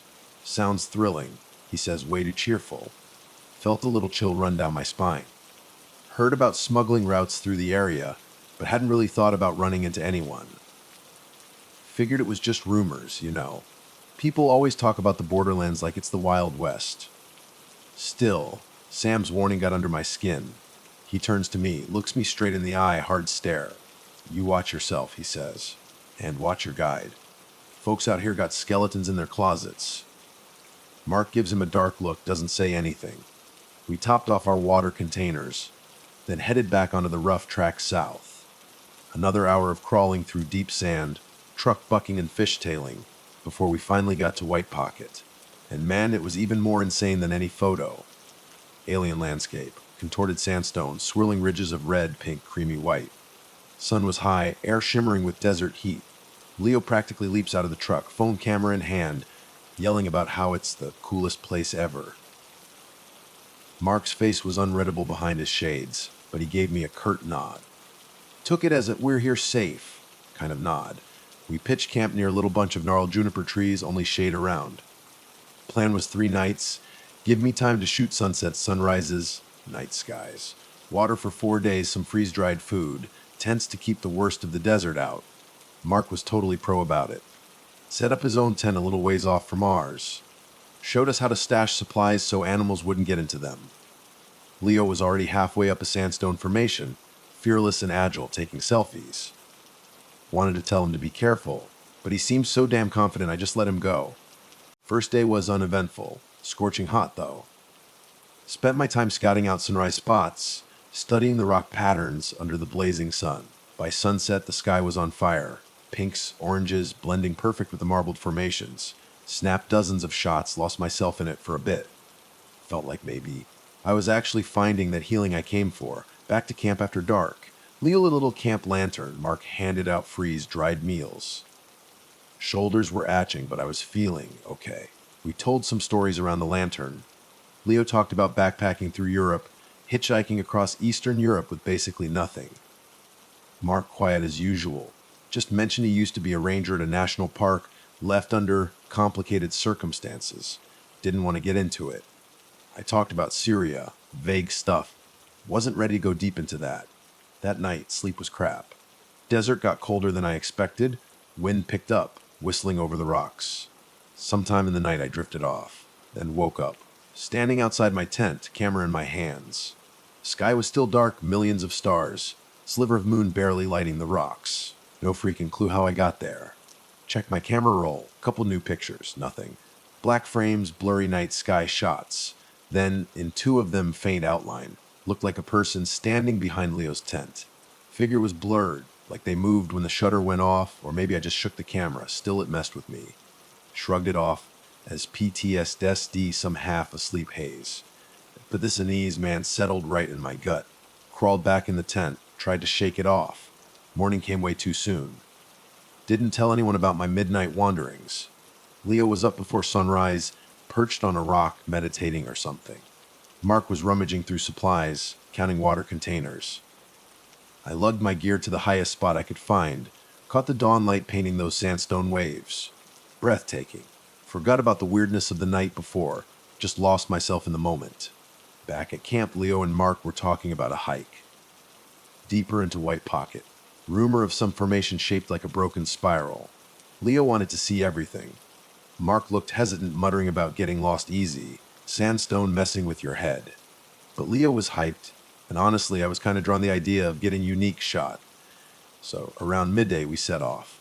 Scorching hot even then. Leo's wearing just a tank top, shorts, wide-brimmed hat, bounding across the sand like it was a playground. I'm taking longer strides, heavier gear. Mark's bringing up the rear, keeping an eye on things. Noticed he kept glancing back the way we came, like he was expecting someone. Eventually, we hit this dip in the sandstone, ringed by these towering shapes, looked like petrified waves. Leo yells, excited, scrambles down, ignoring Mark yelling to be careful. I carefully stepped after him, still not wanting to twist an ankle miles from nowhere. Near the bottom, I saw it, half buried in the pale sand. White. Smooth, curve, heart lurched. Skull, human skull, shape of it. Leo froze a few feet away, staring, face gone white. Mark came up, knelt down, brushed sand off. Sun-bleached jawbone right next to it. We just looked at each other. No one said a word. Felt like a full minute. Finally, Mark spoke, voice hushed. We should go back now. We just stood there, staring at that skull. Then, almost like we were all on the same creepy wavelength, we started looking around. Not really searching, more like drawn to it. Like something was pulling us to see more of this messed up scene. And yeah, we found more. Maybe 20 yards away in this little hollow, we found what was left of a campsite. Collapsed tent, ripped to shreds and faded all to hell. Scorched circle of dirt where a fire probably was. Dried, reddish stains on the sandstone. Couple of backpacks torn open, stuff spilled everywhere. And bones. More bones scattered around. Partial skeleton picked clean. Desert air, man, it felt thick, heavy. Like it was holding onto the memory of something really bad. Back of my neck prickled. Lee looked like he was about to puke, face totally drained of color. He actually stumbled, then just retched into the sand. Mark, he just stood there with his arms crossed, scanning the horizon. We need to notify the sheriff, he says, voice quiet, serious. This is way out of my league. Then, under his breath, almost too quiet to hear, he mutters, damn it, Travis. Wasn't sure if I heard him right or what he meant by that. Didn't ask. We just turned around, started backtracking. Mood was heavy, man, grim. Leo stuck close to me now, not running ahead anymore. Kept expecting to see footprints that weren't ours. Some sign of whoever or whatever did this. Remains looked old. Yeah, maybe been there for months. Still, this question kept bugging May. Why hadn't anyone found them before? Finally got back to camp late afternoon. First thing Mark does, he pulls out a satellite phone from his pack, walks off a little ways to make the call. Leo and I just sat by the tent silent. Felt like we'd stumbled into something ancient, malevolent. Wind started whistling through the rock formations again, sounding unnerving, like whispers. Creepy whispers. At one point, Leo reaches for my hand, just grabs it. Face was tight, eyes haunted. I didn't sign up for this, he whispers. Didn't say anything back. My head was back in those war zones, seeing faces, bodies. Desert wasn't a battlefield, not like Syria, but death felt just as real here. Mark comes back, jaw set hard. Sheriff Lanning says he'll come out tomorrow morning. Gotta arrange transport for the remains. He wouldn't even say bodies. Says meanwhile we stay put. Sounded like an order. Leo looked like he was gonna argue. Protest about cutting the trip short, but he shut his mouth. Staying put, especially after what we'd just seen, felt like a really bad idea. But going out at night, even worse. Couldn't sleep that night. Wind died down, silence was even creepier. Just lay there in my sleeping bag, eyes wide open, every nerve on edge. Skull. Kept seeing that damn skull in my head. Sometime around midnight, exhaustion finally got me. Then I woke up, not in my tent, standing under the freaking moonlight, miles from camp, low ridge of sandstone, camera around my neck, boots caked in dust, heart hammering in my chest. How the hell did I get here? Disoriented, like waking up from a nightmare you can't shake. Looked around, didn't recognize anything. Maze of pale rock, all lit up by the moon. Turned in circles till I saw them. Footprints, my footprints. Looked like I'd walked in a straight line. But straight to where? Then I saw scuff marks in the sand ahead, like someone dragging their feet. Followed them. Head was swimming with confusion, but I just kept moving forward, like something was pushing me. Few minutes of trudging up a gentle slope, and there he was. Leo, standing there barefoot, hair all messed up, staring at the sky. Hypnotized. Leo, I hissed. What's going on? Are you sleepwalking? Didn't react. Lips moved wordlessly like he was chanting something. Then he turns, slow eyes lock on mine. Jake, he says, voice soft, distant. I heard you calling me. Chill went right through me. I hadn't called anyone. Before I could say anything, he just collapsed. Rushed to catch him, body went limp in my arms. Panic spiked. Checked his pulse fast but steady. Tried to shake him awake, calling his name. Nothing. Unresponsive. Half carrying, half dragging him, I started back, following our footprints. Took almost an hour, felt like forever. Then finally saw it, glow of a lantern in the distance. Mark must have realized we were gone. Stumbled into camp yelling for help. Mark comes out of his tent, eyes wide. What the hell? He mutters, rushing over, helping me lay Leo down by the lantern. Leo stirs, blinks at us, says nothing. Just drained. Exhausted. Like his mind had been somewhere else entirely. You two decide to go for a midnight stroll. Mark demands, voice tight with anger, confusion. Abe, I don't know, I say, honestly. Just woke up out there.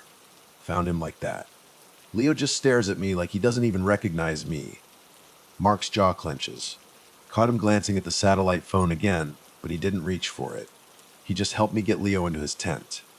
By the time I had the energy to crawl back into my own sleeping bag, eastern sky was already getting lighter. Dawn was coming. Must have drifted off for a couple hours, because next thing I knew, full daylight and Sheriff Ed Lanning had arrived. Sheriff Ed Lanning. Grizzled dude, maybe 55, tired eyes under a wide-brimmed hat. Drove up in a beat-up 4x4 with his silent deputy guy riding shotgun. Mark greeted them, stiffly. Sheriff, he just gets right down to business. Wants to see the remains we found. Leo was still out of it, groggy, but insisted on coming along. I was against it, but the sheriff wanted all of us there, to give our account. Back at that messed up site, Sheriff's face goes stone cold. Crouches down by the skull and the skeleton, starts snapping photos with his phone, careful, professional. Deputy just stands guard, silent as a tome. Sheriff Lanning asks us some basic questions. When we arrive, who found the remains? Seen anyone else out here? Leo was quiet, arms wrapped around himself, shivering even in the sun. Mark's voice was low, guarded. I mentioned the old campsite, Sheriff goes over to check it out. Finds something that looks like an ID card, too weathered to read. Mutters something about missing couple from earlier in the year, but doesn't give us details. Way back to camp, Sheriff gets a little more pointed. Asks if we'd seen any suspicious persons. Mark keeps shaking his head. Wondered if he was thinking about Sam Davis or those cardinal warnings. But he didn't say anything. Finally, Sheriff tells us to pack it up. We're escorting you folks out, he says. Gotta get these remains to the medical examiner. This place ain't safe. Don't know if it ever was. Back at camp, Sheriff Lanning radios for backup. Some team to collect their remains. Leo mumbles something about cutting our trip short, but I was secretly relieved to get the hell out of White Pocket. Whatever was going on out here, I wanted no part of it. But as we're packing up, I see this weird tension in Mark's face. Jumpy. Looking around like he's expecting trouble. Then he pulls me aside, whispers, I need to tell you something. We might have some trouble. Jolt of fear goes right through me. Trouble? What kind of trouble, Mark? He just shakes his head, looks regretful.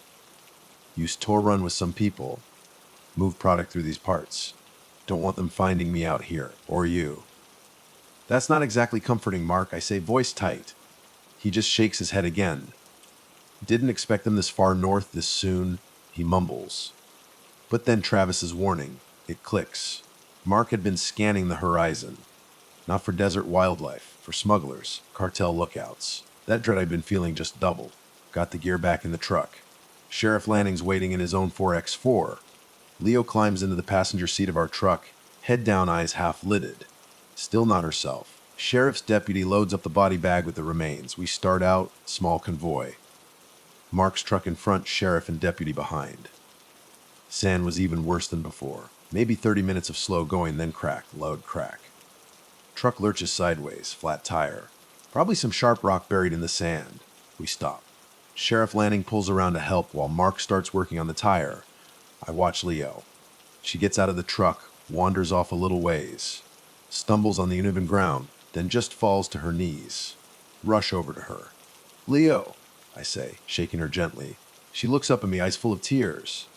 I can't remember last night, she whispers. But I feel like something's in my head, a voice.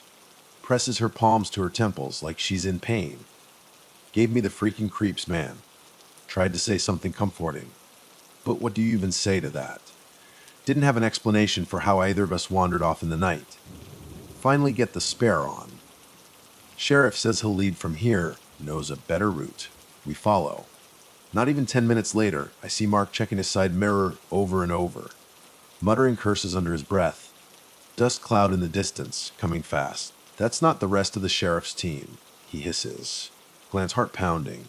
Dust cloud gets closer, and yet pair of off-road vehicles. Quads maybe, moving fast. Sheriff must have seen them too, because he floors it. Road's rough as hell, but we got no choice. Barrel over dips and ridges, sand flying everywhere. Leo's hanging on knuckles white. Heads in overdrive, imagining some shootout with armed traffickers. War zone memories flashing back, adrenaline pumping. Swing around a sandstone outcrop. Sheriff's vehicle skids to a stop. 2 more off-road vehicles blocking the path ahead. Heart just sinks. Sheriff Lanning steps out, hand on his holster. Mark does the same. Hear shouts in Spanish. Then chilling click of guns being cocked. Duck down, pulling Leo with me. Everything feels surreal, like I'm back in Syria. Angry voices. Sheriff trying to negotiate. Can't make out the words. Then single gunshot, rings out sharp clear. Blood runs cold. Peered over the dash. Sheriff's deputy. Lying on the ground. Dark stain spreading on his chest. Sheriff shouts something. Another shot. Silence. Felt Leo chilling beside me. Mark turns to me, eyes wild. We can't fight them, he whispers. We gotta run. Run where? Open desert. Nowhere to go. Started to open my door, but Mark shoves me back. We listen. Scuffle outside. Muffled groans. Then passenger door yanks open. Dude with a rifle right in my face. Leo screams. Guy barks at us to get out, rifle barrel pointed at my head. Hands shaking, raise them slow. Mark slides out of the driver's seat, hands up too. Chaos. At least 5 armed guys. Bandanas hiding their faces. Smuggling ring, gotta be. One of them recognizes Mark. Spits something in Spanish, calls him traitor. Mark tries to talk calm, but the guy just steps forward, slams the butt of his rifle into Mark's gut. Mark crumples, gasping. Leo tries to rush to him, but another guy grabs her, forces her arms behind her back. She cries out. Sheriff Lanning's still alive, kneeling in the sand, hands on his head. Deputy's body still. Eyes open, blood soaking into the desert. Stomach just twisted. One of the guys starts rummaging in the sheriff's truck, pulls out the body bag, the remains. He looks confused, like he wasn't expecting bones. Barks a question at the sheriff. Sheriff doesn't answer. Then something weird happens. Leo, who was whimpering just seconds ago, suddenly goes still. Eerily still.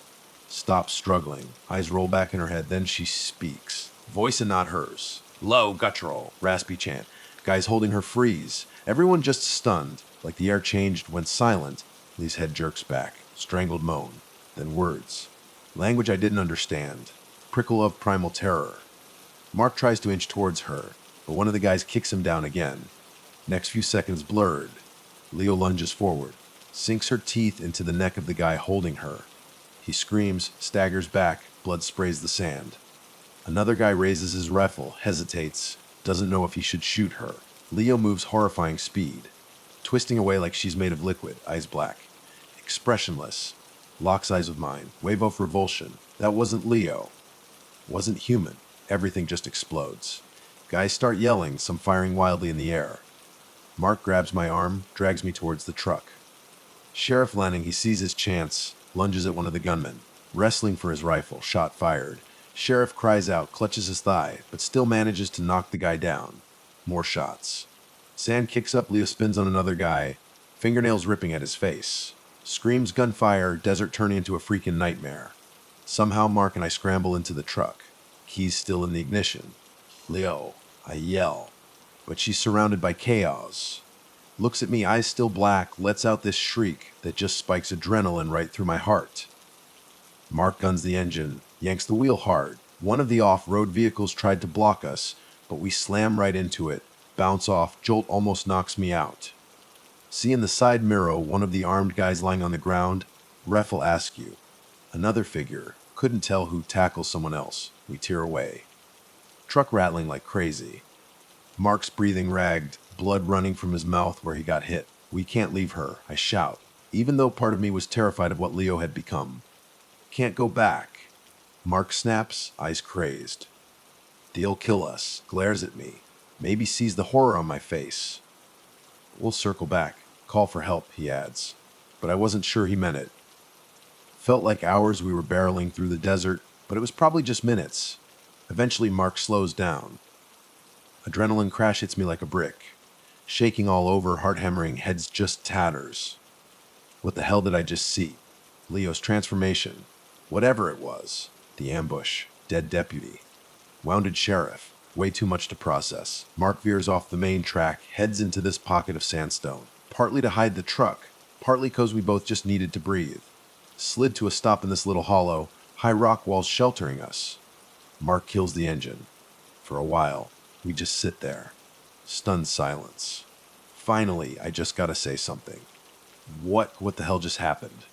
Mark shakes his head, eyes distant, like he's seeing something way off in the distance. Leo, that wasn't natural. Voice trembling. I've heard stories about this land. Legends. Old tribe spirits that can take over a person.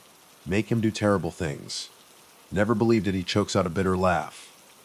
Guess I was wrong. Head spinning. Nighttime wanderings. Bizarre photos on my camera. Leo's dazed state. Forgotten campsite, bones, something evil was out here. Infesting white pock here. Feeding Wong deeper. Stare at Mark. Trying to see if he actually believes this spirit crap. One look at his face, haunted, pale, yeah, he buys it. We crouch there for maybe half an hour, nervous, frayed, listening for any sign of the guys we left behind. Desert silent. Just the wind. Occasional gust. Head keeps going back to Leo. That look in her eyes. Unholy.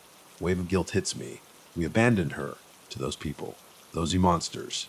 But then I remember how she attacked them. How unhuman she looked. Could we have saved her? Or was she already gone? Eventually, we decide we gotta try to reach some kind of civilization. Nearest outpost, maybe that supply point near Big Water where we saw Sam Davis. Truck's in rough shape, though. Front bumper bent, tire losing air slow, engine clanking bad. Still it moves. We wind our way through the maze of sandy tracks. Then, suddenly figure appears in front of us. Stumbling in the sand, Mark slams on the brakes.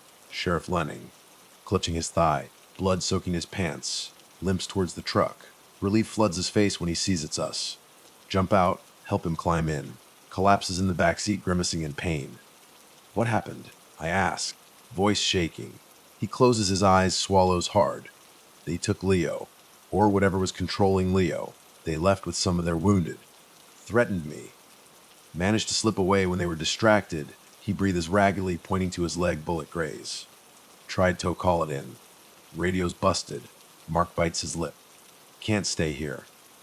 Gotta keep moving. Get you medical help. But Sheriff's next words chill me to the bone. We can't let that girl leave this desert. Whatever's in her, it's not human. Heard her speaking, don't know how to describe it. It's an abomination. Eyes wild, terrified. Need you to understand. If we don't stop her or whatever, more people will die. Look away. Not twisting in my gut. This is madness. Leo is our friend. Or I thought she was. But lying to myself if I said I wasn't scared shitless of what she'd become. Sheriff Lanning tries to sit up straighter, rummages in his pockets, pulls out a battered cell phone. Flips it open. Screen's cracked. No service, he mutters, energy fading. Gotta get closer to the highway. We drive in silence for a while. Truck groaning over the rough ground. Sheriff Lanning gives directions, wants to bypass main roads, come out near some defunct ranch, where he thinks there might be an old radio. Mark doesn't argue. I just stare out the window, head spinning with guilt, fear, dread. Thoughts keep going back to that presence, ephemeral, floated in the night, lost time, weird photos. Had I been infected too? By whatever force possessed Leo. Pass a few rock outcrops, come to this abandoned shack. Small, maybe used to be ranch building. Sheriff insists we stop. Thinks the place might have an old shortwave radio. Mark parks. Help Sheriff inside. Shack smells like dust, decay. Roof sagging. But yeah, there it is. Rusted radio set up on a table while Sheriff fiddles with it. I see a battered generator in the corner. No fuel. Marks is checking it. Got a siphon from the truck if we want power. Mark and I go back outside, rig up a siphon hose. Night's fallen again. Desert sky painted purple, crimson. Nerves taut as wire. No rest, no real food. Memory of the ambush fresh in my mind. Harsh desert wind scars my face. Mark's working on the fuel line. I keep watch, scanning the horizon. Gaze flicks to the surrounding ridges. At first, nothing. Then faint shape in the distance. Too far to make out clear. Blood chills. Someone following us. Got enough for a small run. Mark says, sealing a plastic container, maybe half a gallon of fuel. Hurry back inside. Pour the gas in the generator tank, try to fire it up. Few sputtering cubs, then roar. Generator kicks to life. Lights inside the shack flicker, showing peeling wallpaper, cracked windows. Sheriff Lanning's fumbling with the radio knobs. Static crackles through the speakers. I stand by the window, heart pounding. Shape I saw earlier gone. Maybe just a trick of the light. Come on. I whisper, urging the radio to work. Finally, faint voice, distorted by static. Sheriff identifies himself, requests emergency assistance. Explains injured officer. Multiple dead in the desert. Doesn't mention possession. Or bodies we found earlier. Just arm threat. Voice on the other end acknowledges, says team will be dispatched. But Sheriff's face twists into a grimace. Are out, best. He growls, turning off the radio to save power. Exhaustion hits me like a physical weight. Slide down to the floor, head against the wall. Mark paces, muttering about disaster. Sheriff Lanning tries to stop the bleeding in his leg with a makeshift bandage. Outside, night deepens. Wind rising to a low moan. Shack windows rattle, making me jumpy. Keep imagine I hear footsteps, voices, drifting on the wind. Then, without warning, generator sputters, dies. Darkness engulfs us. Just a single flashlight beam in Mark's hand. Must have run out of gas, he mumbles. Tension tightens in my chest. Sense we're not alone. In the wavering flashlight beam, Sheriff's face is pale, haggard. Clutching his leg, sweat on his brow. Then we hear it, scraping outside, like something dragging across the wooden walls. Mark gestures for me to kill my flashlight, but I don't have one. Just stay silent. Breath held. Another this time at the back of the shack, skin prickles. Smugglers. Or desert thing that took Leo. Faint voice. Calling my name. Jake, it's Leo's voice. Or close enough. Hurt thunders. Glance at Mark. Eyes wide. Sheriff Lanning hisses. Don't answer again. Cloiser. Jake, help me. Clenched jaw, fighting the instinct to respond. Rational brain screams, not Leo. Something mimicking her. But part of me wants to fling open the door, rush to her side. Suddenly, footsteps on the porch. Slow, deliberate. Front door rattles, like tested by a light push. Soft knock. Leo's voice again, plaintive. Please let me in. Chest constricts. Wave of sorrow, dread. Remember her smile when we first met. Furless climb on the sandstone. To hear her reduced to this, puppet of some ancient force. Almost too much to bear. We just huddle in silence. Unsure what to do. Door shakes again. Harder this time. Sheriff mutters under his breath, pulls out his sidearm, aims it at the door. Mark finds a crowbar lying on a dusty shelf. I hold the flashlight, palms slick with sweat. Another series of knocks, louder. More insistent. Then without warning, splintering crack. Tears through the shack. Door frame cracks. Something hitting it from outside. Pounding. A natural strength.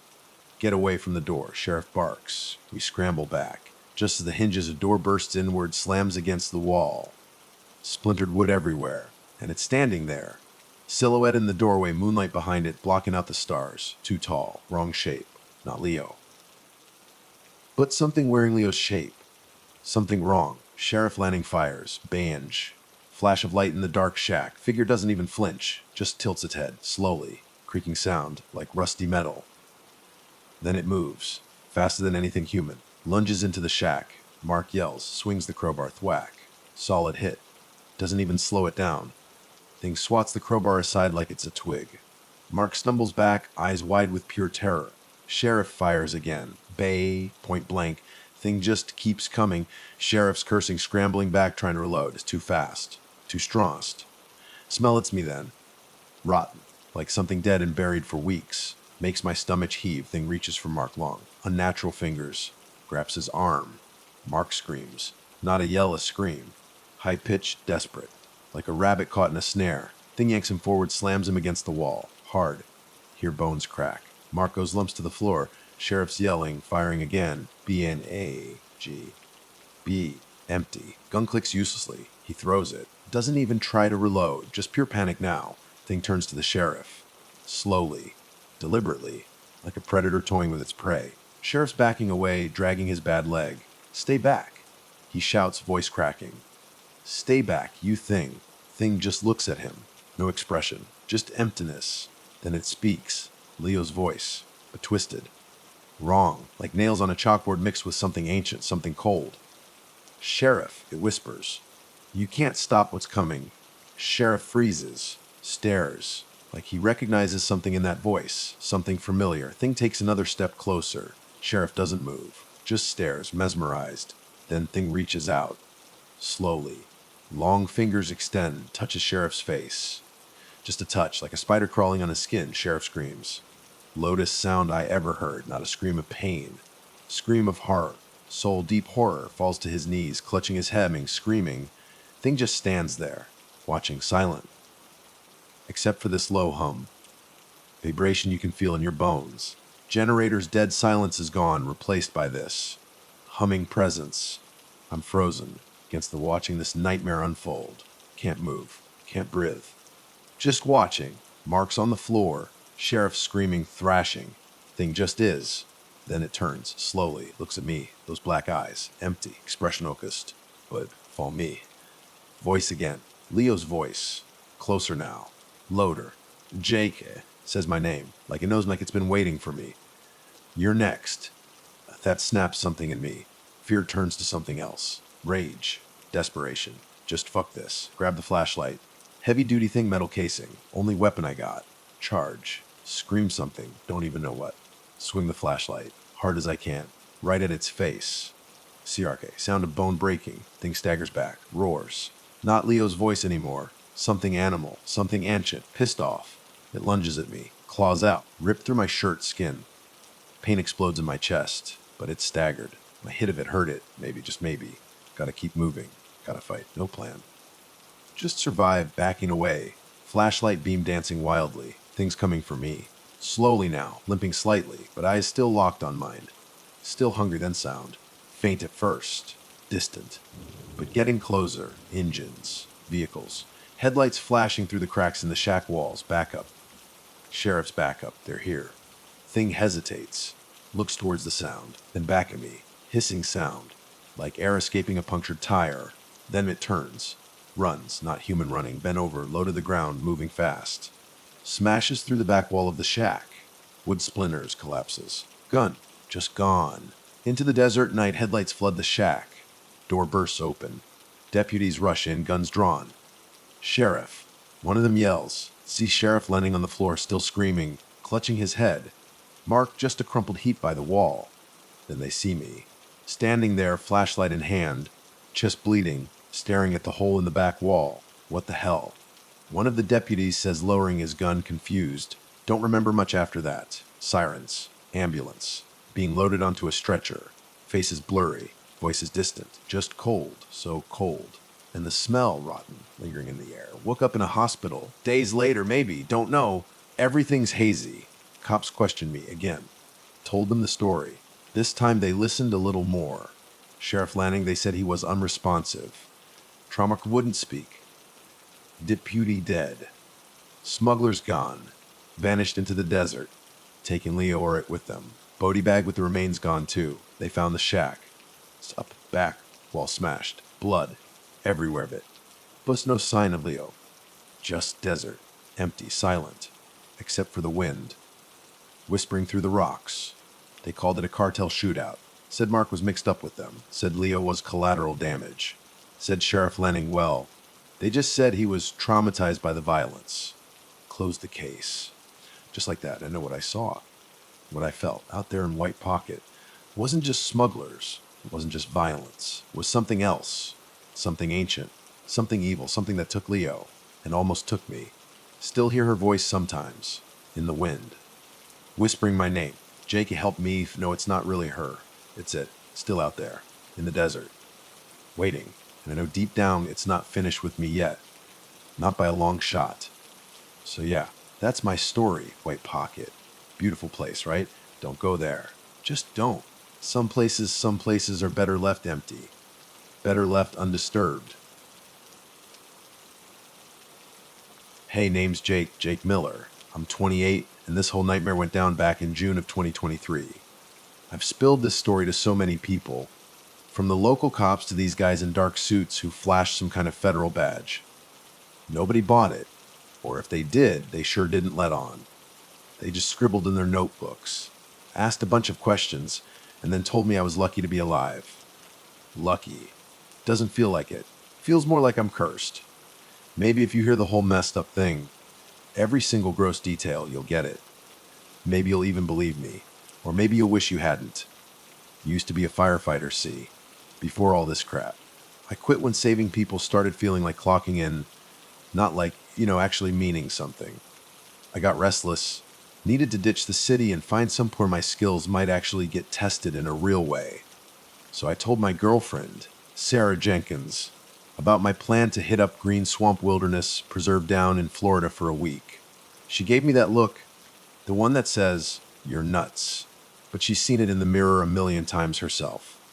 Sarah's 27, med student, super practical, but she's game for anything if it means sticking with me.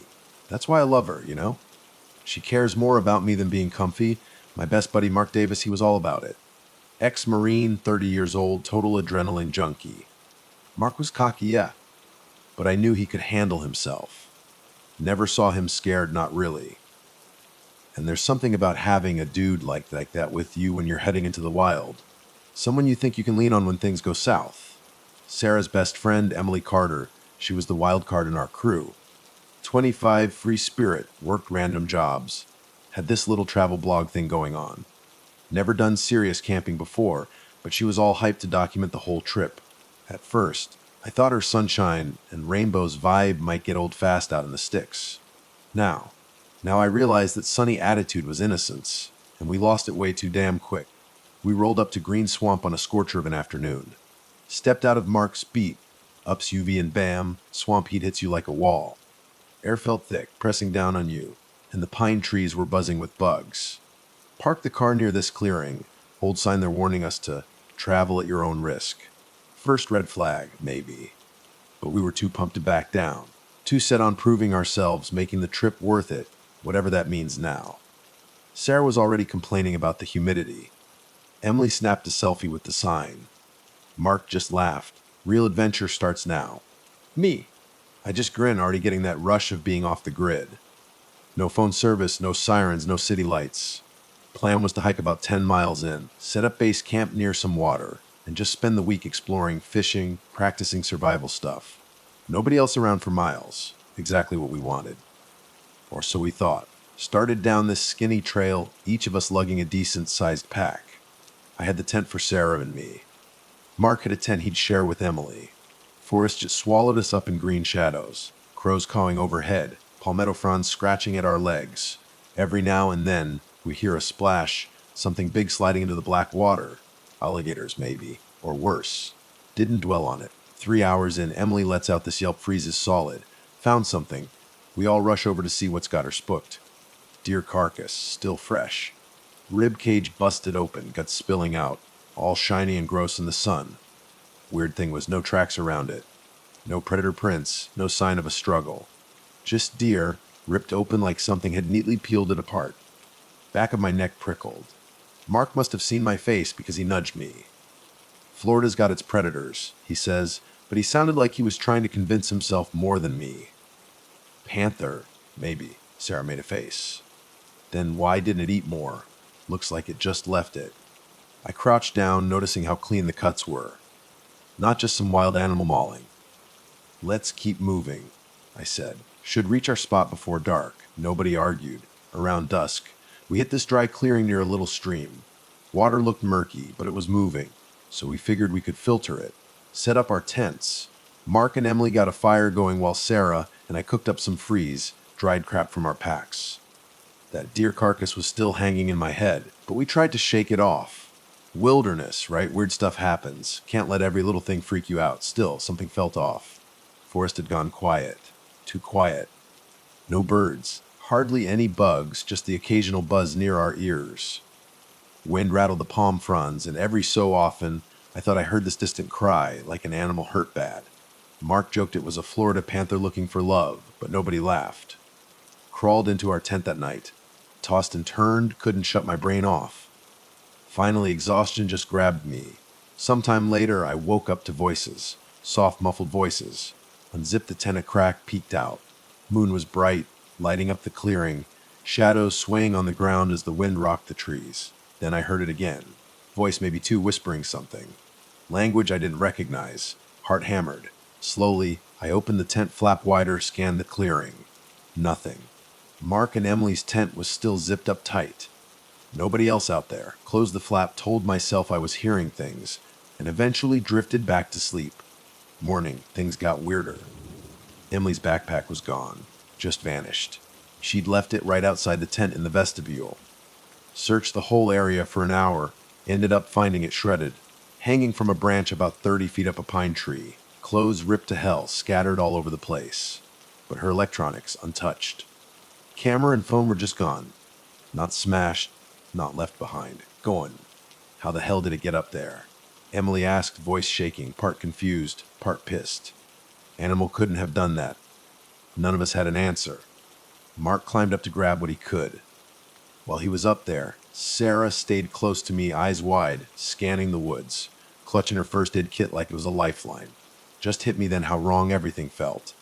Miles from the nearest road, hadn't seen another soul since we got there. Sun still low, we decided to move deeper into the swamp. Higher ground, we figured. Maybe we could outrun whoever was messing with us. But the deeper we went, the less sure we were leaving was even an option. Land got spongy, water seeping around our boots. Tall pines turned into cypress knees jutting out of black water. Had to watch every step to keep from sinking. Cottonmouth snake nearly got Mark, stepped right next to a root. He took care of it quick with his knife, but it rattled all of us. I'm not sure heading deeper is the best idea, Sarah said. Quiet. Shouldn't we try to find a trail out? Mark shook his head. Can't turn back now. Just be walking towards whatever left that deer and took Emily's gear. Besides, We got enough supplies for a few days. Let's find a good spot to hold up, then we'll plan our exit. Nobody wanted to argue with an ex-Marine, especially not one with that look in his eye, that mix of confidence and something else, something almost desperate. So we kept pushing on, trying to keep it together. Emily started limping, twisted her ankle stepping in some hidden hole, so Mark and I ended up rotating, carrying her smaller pack for her. Mid-afternoon, we stumbled onto something that stopped us cold. Abandoned campsite. Abandoned campsite. At first, we thought it was just empty, small tent half collapsed, smoldering fire pit. No people. Then we found the notebook, just lying on the ground, open, pages smeared with mud. Most of it was just scribbled nonsense illegible, but a few words jumped out. It's wearing my face. It calls my name. I shut it, but it stood back up. Cold just ran through me. Emily wanted to take pictures, then remembered her camera was gone. She started rummaging through the tent. "Hey," she shouts, voice cracking. There's dried blood in here." Sarah and I rushed over. Dark stain near the tent entrance. Looked like someone had been hurt, but not a bloodbath or anything. Outside, Mark cursed. We hurried out to see him standing under a tree. Hanging from the lowest branch by a length of rope was a body. Man, probably 40s, camo gear. Throat slashed deep. Head lolled at this sick angle. Sarah turned away, gagging. Emily clamped a hand over her mouth, eyes wide with terror. I just stood there, heart hammering, trying to process what I was seeing. Flies buzzing around the corpse. Smell was beyond anything I'd dealt with even as a firefighter. This was an accident. This was deliberate. Brutal. Display. Mark shrugged off his pack, pulled out a small sidearm Glock. "We need to go," muttered, eyes scanning the trees. No arguments there. I wanted to run, but knew we had to be smart. Too far into the swamp. No easy way out. While the rest of us tried to pull it together, Mark used a stick to fish a wallet out of a half-buried jacket near the body. ID incited Lawson G. Parker. Hunter survivalist type, judging by the gear. We pressed on, fear tightening our throats. Sky went dark, sudden Florida thunderstorm rolling in. Drenched us in minutes. Had to scramble for higher ground, set up tents in a rush. Rain hammered the fabric, water pooling underneath. We huddled inside, listening to the roar of the storm. Wind whipped, branches snapping somewhere in the distance. Tree crashed down with a sound like thunder cracking right over our heads. That night, after the storm passed, we built a small fire from the damp wood we could find. Nobody talked about the body. Didn't need to. It hung in the air between us, a silent accusation. "You're not alone here." Sometime in the middle of the night, I woke up. Fire was just embers, coals glowing orange in the dim light. Slipped out of the tent to take a leak. Stepped into the darkness and saw Mark, standing at the edge of the clearing, talking to something. Someone. Froze. Hair on my arms prickling, whispering, voice low, urgent. Silhouette facing him looked like me. Or at least my shape, my height. Pulse pounded. How could that be? I was right here, seeing it with my own eyes. Took a step forward. Figure turned slightly. Glimpsed a pale face, eyes like dark pits. It was me, but not me. Grotesque copy of my features, like a mask. Mark reached towards it. Figure leaned in, like they were sharing secrets. Then it noticed me. Its eyes, or the holes where eyes should have been, locked onto mine. Instant later, it bolted. Melted into the tree line so smooth, I almost thought it vanished. Mark whipped around. Split second, he just stared at me, like he'd been caught doing something wrong. I almost shouted, but Mark raised a finger to his lips. She hissed. He hissed, stepping closer. "Don't wake the others." "What the hell was that?" I demanded, voice trembling. Mark avoided my eyes. I don't know." Heard something, went to check it out. It looked like me. I said, nosy swirling in my gut. Why was it wearing my face? He just shook his head, but he didn't look surprised enough for my liking. Made me uneasy. "We need to keep moving. First light," he said, just brushed past me back to the tents. I stood there for a long moment, staring into the trees, trying to see any sign of movement. But the swamp stayed silent, silent as a grave. Next morning, everything went downhill fast. Emily was gone. Side of her tent unzipped. Sleeping bag empty. Sarah freaked, calling Emily's name, sprinting around the clearing. Mark followed, military precision, scanning the perimeter for footprints, signs of a struggle. Found Emily's flashlight near a big cypress tree. Blood spattered on the ground around it. Stomach twisted. Pieces of cloth from her pajamas caught on the bark, torn like she'd been dragged, forced down the panic. "Emily," I shouted, voice echoing, then dying in the thick foliage. We calmed the area. Nothing. Just gone. Sarah collapsed in tears, hugging a tree trunk like it was the only thing keeping her from being swallowed by the swamp. Tried to comfort her, but what could we say? Mark fired a few shots in the air, hoping to scare off any animal. Nothing. No animal sounds, no birds taking flightlets. Finally, Mark said it. "She can't find her. She can't be far." I agreed, but I saw it in his eyes. Fear. Not just the normal fear of losing a friend. Something else. Something I couldn't name then. Packed up quick, leaving the tents. Travel light, search for Emily. Plan was to come back for our gear if we could. Moved in tight formation. Sarah in front, determined to find Emily, mech kit strapped to her waist. Mark Glock ready, machine in my hand. Heat stifling, smell of decay hanging in the air like a ghost. And all the time, feeling something watching us. Presence just out of sight. Walk for what felt like hours. Then, I saw something in the distance. Figure standing knee deep in the swamp water, wearing a torn shirt. I shouted, rushing ahead before Mark could stop me. She turned, facing me, and I saw a rush of terror. Eyes completely black, expression vacant. Blood smeared on her cheeks, hesitated. Stepped back, my sheet trembling in my grip. She stared for a moment, then let out this sound. Hideous guttural noise. Nightmare sound, not from her throat, Sarah gasped. Emily. Oh my God, without warning, Emily lunged at Sarah. Grabbed her arm. Strength impossible. Sarah yanked off her feet. Mark raised his Glock, hesitated, aiming at his friend's face. Tried to step in, but Emily twisted through Sarah to the ground. Cypress knees, hard to keep balance. Then to Emily, turned on Mark. Vicious snarl ripping from her lips. What happened next to blur. Mark fired. Bullet hit Emily's shoulder. Didn't even flinch, instead lashed out. Grabbed the Glock, both hands. Twisted it free, hurled it into the swamp. Then raked Mark across the face with her nails. He stumbled back, blood gushing from fresh cuts on his cheek. Raised my machete. Couldn't bring myself to swing at Emily. She let out that awful snarling cry again, then dashed deeper into the swamp, disappeared among the cypress trees. I shouted, voice echoing uselessly. Sarah crawled to her feet, face streaked with tears. Mark wiped blood from his cheek, cursing under his breath. "Can't help her if she's like that," he muttered. Then he looked away, avoiding my eyes. We spent the rest of the day searching. She never reappeared. Every time we thought we heard her voice, turned out to be something else. Trick of the wind, water dripping from branches. By evening, we were done, desperate, exhausted. Sun dipped below the trees, turned to Mark. Need to set up camp. Can't keep wandering in the dark. Sarah looked ready to argue, but she was empty. Arms, legs scratched to hell from brambles and cypress knees. She just nodded, reluctant. Found a small patch of raised ground. Built a crude lean-to from fallen branches and a tarp we salvaged from Mark's pack. Rain threatened again. Thunder rumbling in the distance, small fire. 3 of us sat around it, silent, traumatized. Finally, Sarah said it. "What is happening to her? That wasn't Emily."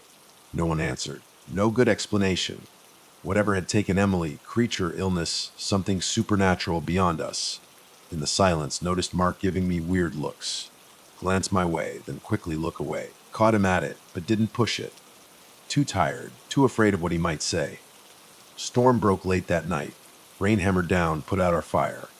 Huddled under the tarp, knees pulled to our chests. Wind roared. Lightning flashed. Briefed it, saw a shape in the distance, lit up by a bolt of lightning. Looked like me. Again. Standing there, face twisted in this hateful grin, then gone. Stomachs turned to ice. Sarah must have seen my face bird. What's wrong? My head. Couldn't trust myself to speak. By dawn, storm passed, swamp. Drenched, muddy mess. Set out again. Half an hour, Sarah cried out. Staring at a clump of vines draped over a small cypress stump. Didn't see anything at first. Then she reached out, hand trembling. Vines weren't vines. Suing thread. Coarse, plant-like, tied together, stained red blood. Coated them. Next to them, half submerged in the mud, piece of Emily's torn shirt.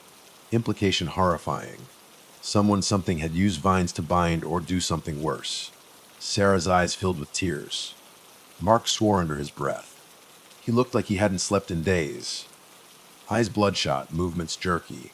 Started to wonder about the tension between him and Sarah, those old feelings he supposedly had for her, boiling under the surface. But now was not the time survival. All that mattered.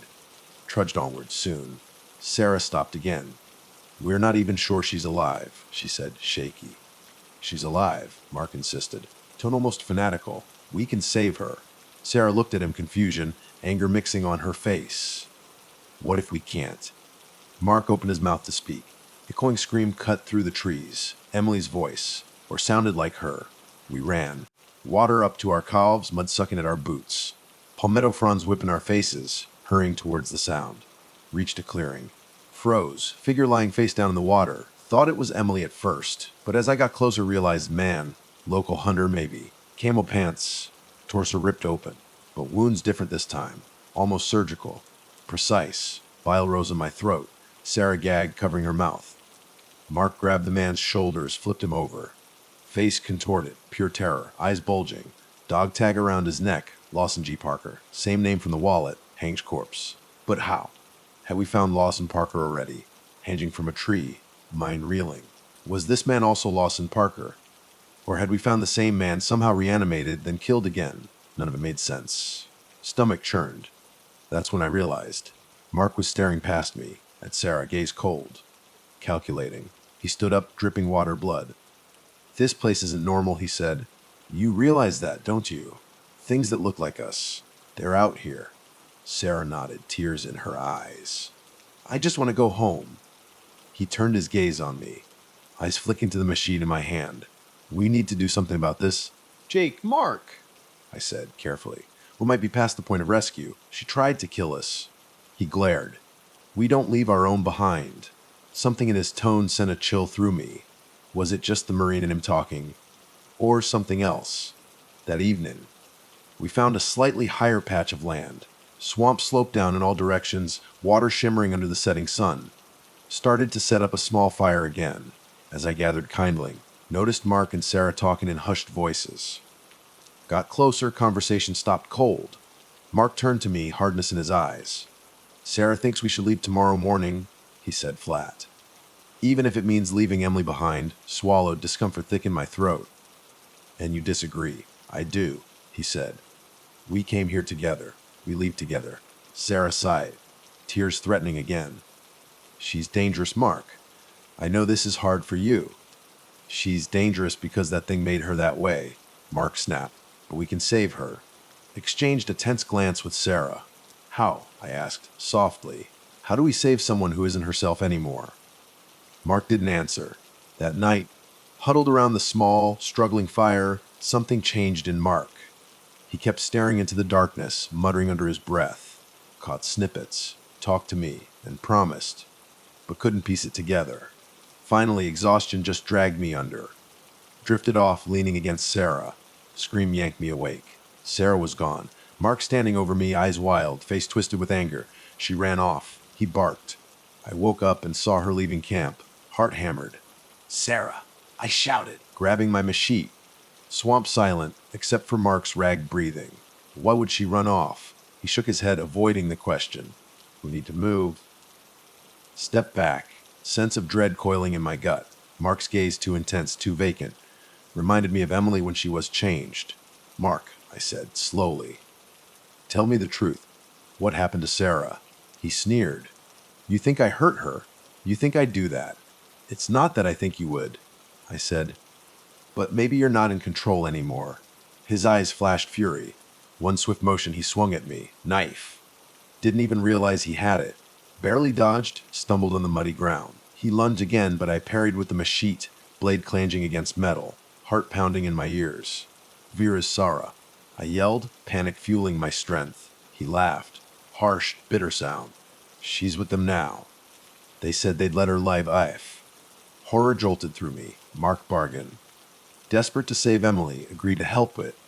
Creature haunting the swamp. Chest tightened with rage, fear. "You betrayed us," I growled, lunging forward. Blades clashed again. Arms trembled, effort of holding him off. Bigger, stronger, Marine training, disadvantage. But desperation on my side. Sarah's life might depend on me. Mark kicked me hard in the knee. Tumbled back, landing on my shoulder in the mud. The sheet slipped from my grasp. Pain flared, but forced myself to roll away as he brought his knife down. Blade stabbed into the ground, inch from my head. Scrambled to my feet. Circled each other in the dim moonlight, chests heaving. "You don't have to do this," I pleaded. "We can still find a way out. Together." His face twisted. "You don't get it, Jake. I saw the thing. It promised to fix everything. If I just helped it. It promised me I could have Sarah." He sneered at my horror. "You never deserved her. You never deserved any of this." Lunged again. Grabbed a fallen branch. Swung it at his arm. Impact made him stagger. Spun a boy me in the jaw. Sent me sprawling backward, stars exploding behind my eyes. Lip tasted of blood. Suddenly, high-pitched scream cut through the night. Sounded like Sarah. Forced myself up, ignoring dizzying pain. Mark, distracted by the scream, turned his head, chance. Launched at him, crashing into his side. We hit the ground, tangle of limbs, mud fury. Managed to grab the hilt of my machete, sticking out of the swampy ground. Without thinking, swung. He tried to dodge, but caught him across the arm. Howled in pain. Second, saw real fear in his eyes. Then expression went blank. Cuffed, spray of blood spattering my face. Slowly, sagged to the side. Realized horror. Machete cut deeper than intended, crossing into his chest. Stared, heart pounding, at my former friend. Swamp silent, rasp his breathing. Managed to say something, fragments. They never wanted to let us leave. Then eyes rolled back. Body went limp. Limbs trembled. Adrenaline raging. Tears burned my eyes, but couldn't break down. Sarah still out there. Prayed Mark's knife from his hand got to my feet. Stumbled through the swamp following direction of Sarah's scream. Boots squelched in the mud. Cypress knees seemed to reach out, trip me, yelled her name, voice cracking. Up ahead, figure leaning against a tree. "Sarah!" Alive. Face pale, wrist bound with those same vine like threads. Bleeding from a cut on her forehead. Sprinted to her side, carefully cutting vines. Hands free, she collapsed into my arms, sobbing. "Jake," she whispered, voice raw. "Emily, I saw her, she tied me up." Or something that looked like her. Stroked her hair, own tears threatening to fall. "Marky's gone. He tried to, I had no choice." Throat closed around the words. She nodded, eyes dazed, too exhausted to fully register. Rustling behind us, raised the knife, heart in my throat. "Shadows," stepped Emily, or the thing that was once Emily. Eyes glinted, unnatural darkness. Bared teeth, grotesque smile. Opened her mouth to speak. Sound came out, chorus of voices. Swirl of hate, despair. Took a step forward, water rippling around her ankles. Then moonlight shifted, illuminated space behind her. Saw it. Cluster of bones. Human bones. Scattered among the cypress knees. Skulls, rib cages. More than one body's worth. Place of feeding ground, graveyard. Stomach churned. Emily, creature wearing her flesh, lunged. Braced for impact. Beam of light exploded from the side. Shouts echoed through the swamp. "Federal agents, put your hands up." Spotlight glared across the water. Glimpsed at least 3 men in tactical gear. Creature snarled, bolted in the darkness. Faster than humanly possible. 2 agents rushed forward, guns drawn. Glanced at us, realized unarmed, not a threat. One tried to comfort Sarah, trembling, eyes wide with shock. Another agent knelt beside me, checking blood on my face. "It took our friends," I rasped. "Killed them, possessed them, I don't even know anymore." Must have sounded delirious. Exchanged looks. Third man stepped forward. Dark suit, not tactical gear, face inscrutable. "Sir," he said calmly, "we're going to get you to safety. But first, we need you to come with us." Clung to Sarah, nodding weakly. Part of me relieved. Whatever happened might finally be over. But something cold in the man's eyes. Too calm. Someone who just witnessed a horrifying creature. Shuddered, remembering Mark's last words. They never wanted to let us leave. We were taken to this makeshift command center, a few miles away, near a dirt road I didn't even know existed. Men in hazmat suits everywhere, roaming around, combing the swamp with all kinds of weird equipment. They separated Sarah and me, promising medical attention, loaded into separate vehicles.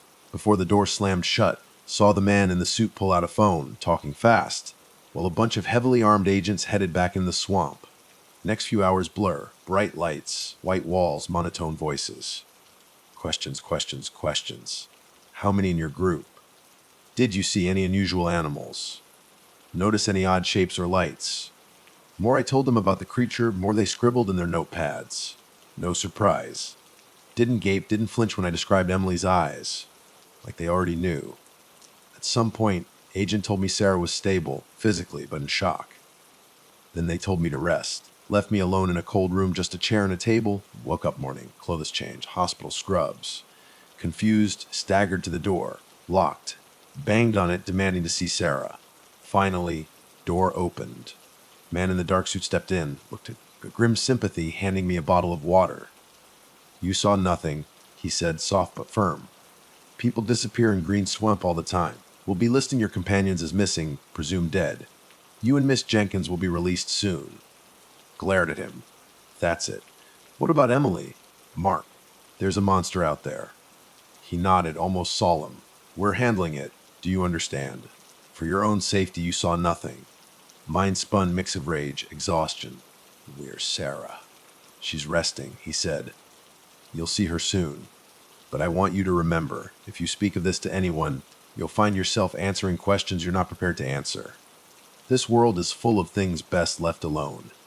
Sometimes, best way to protect people is to pretend they don't exist." Door open, he left.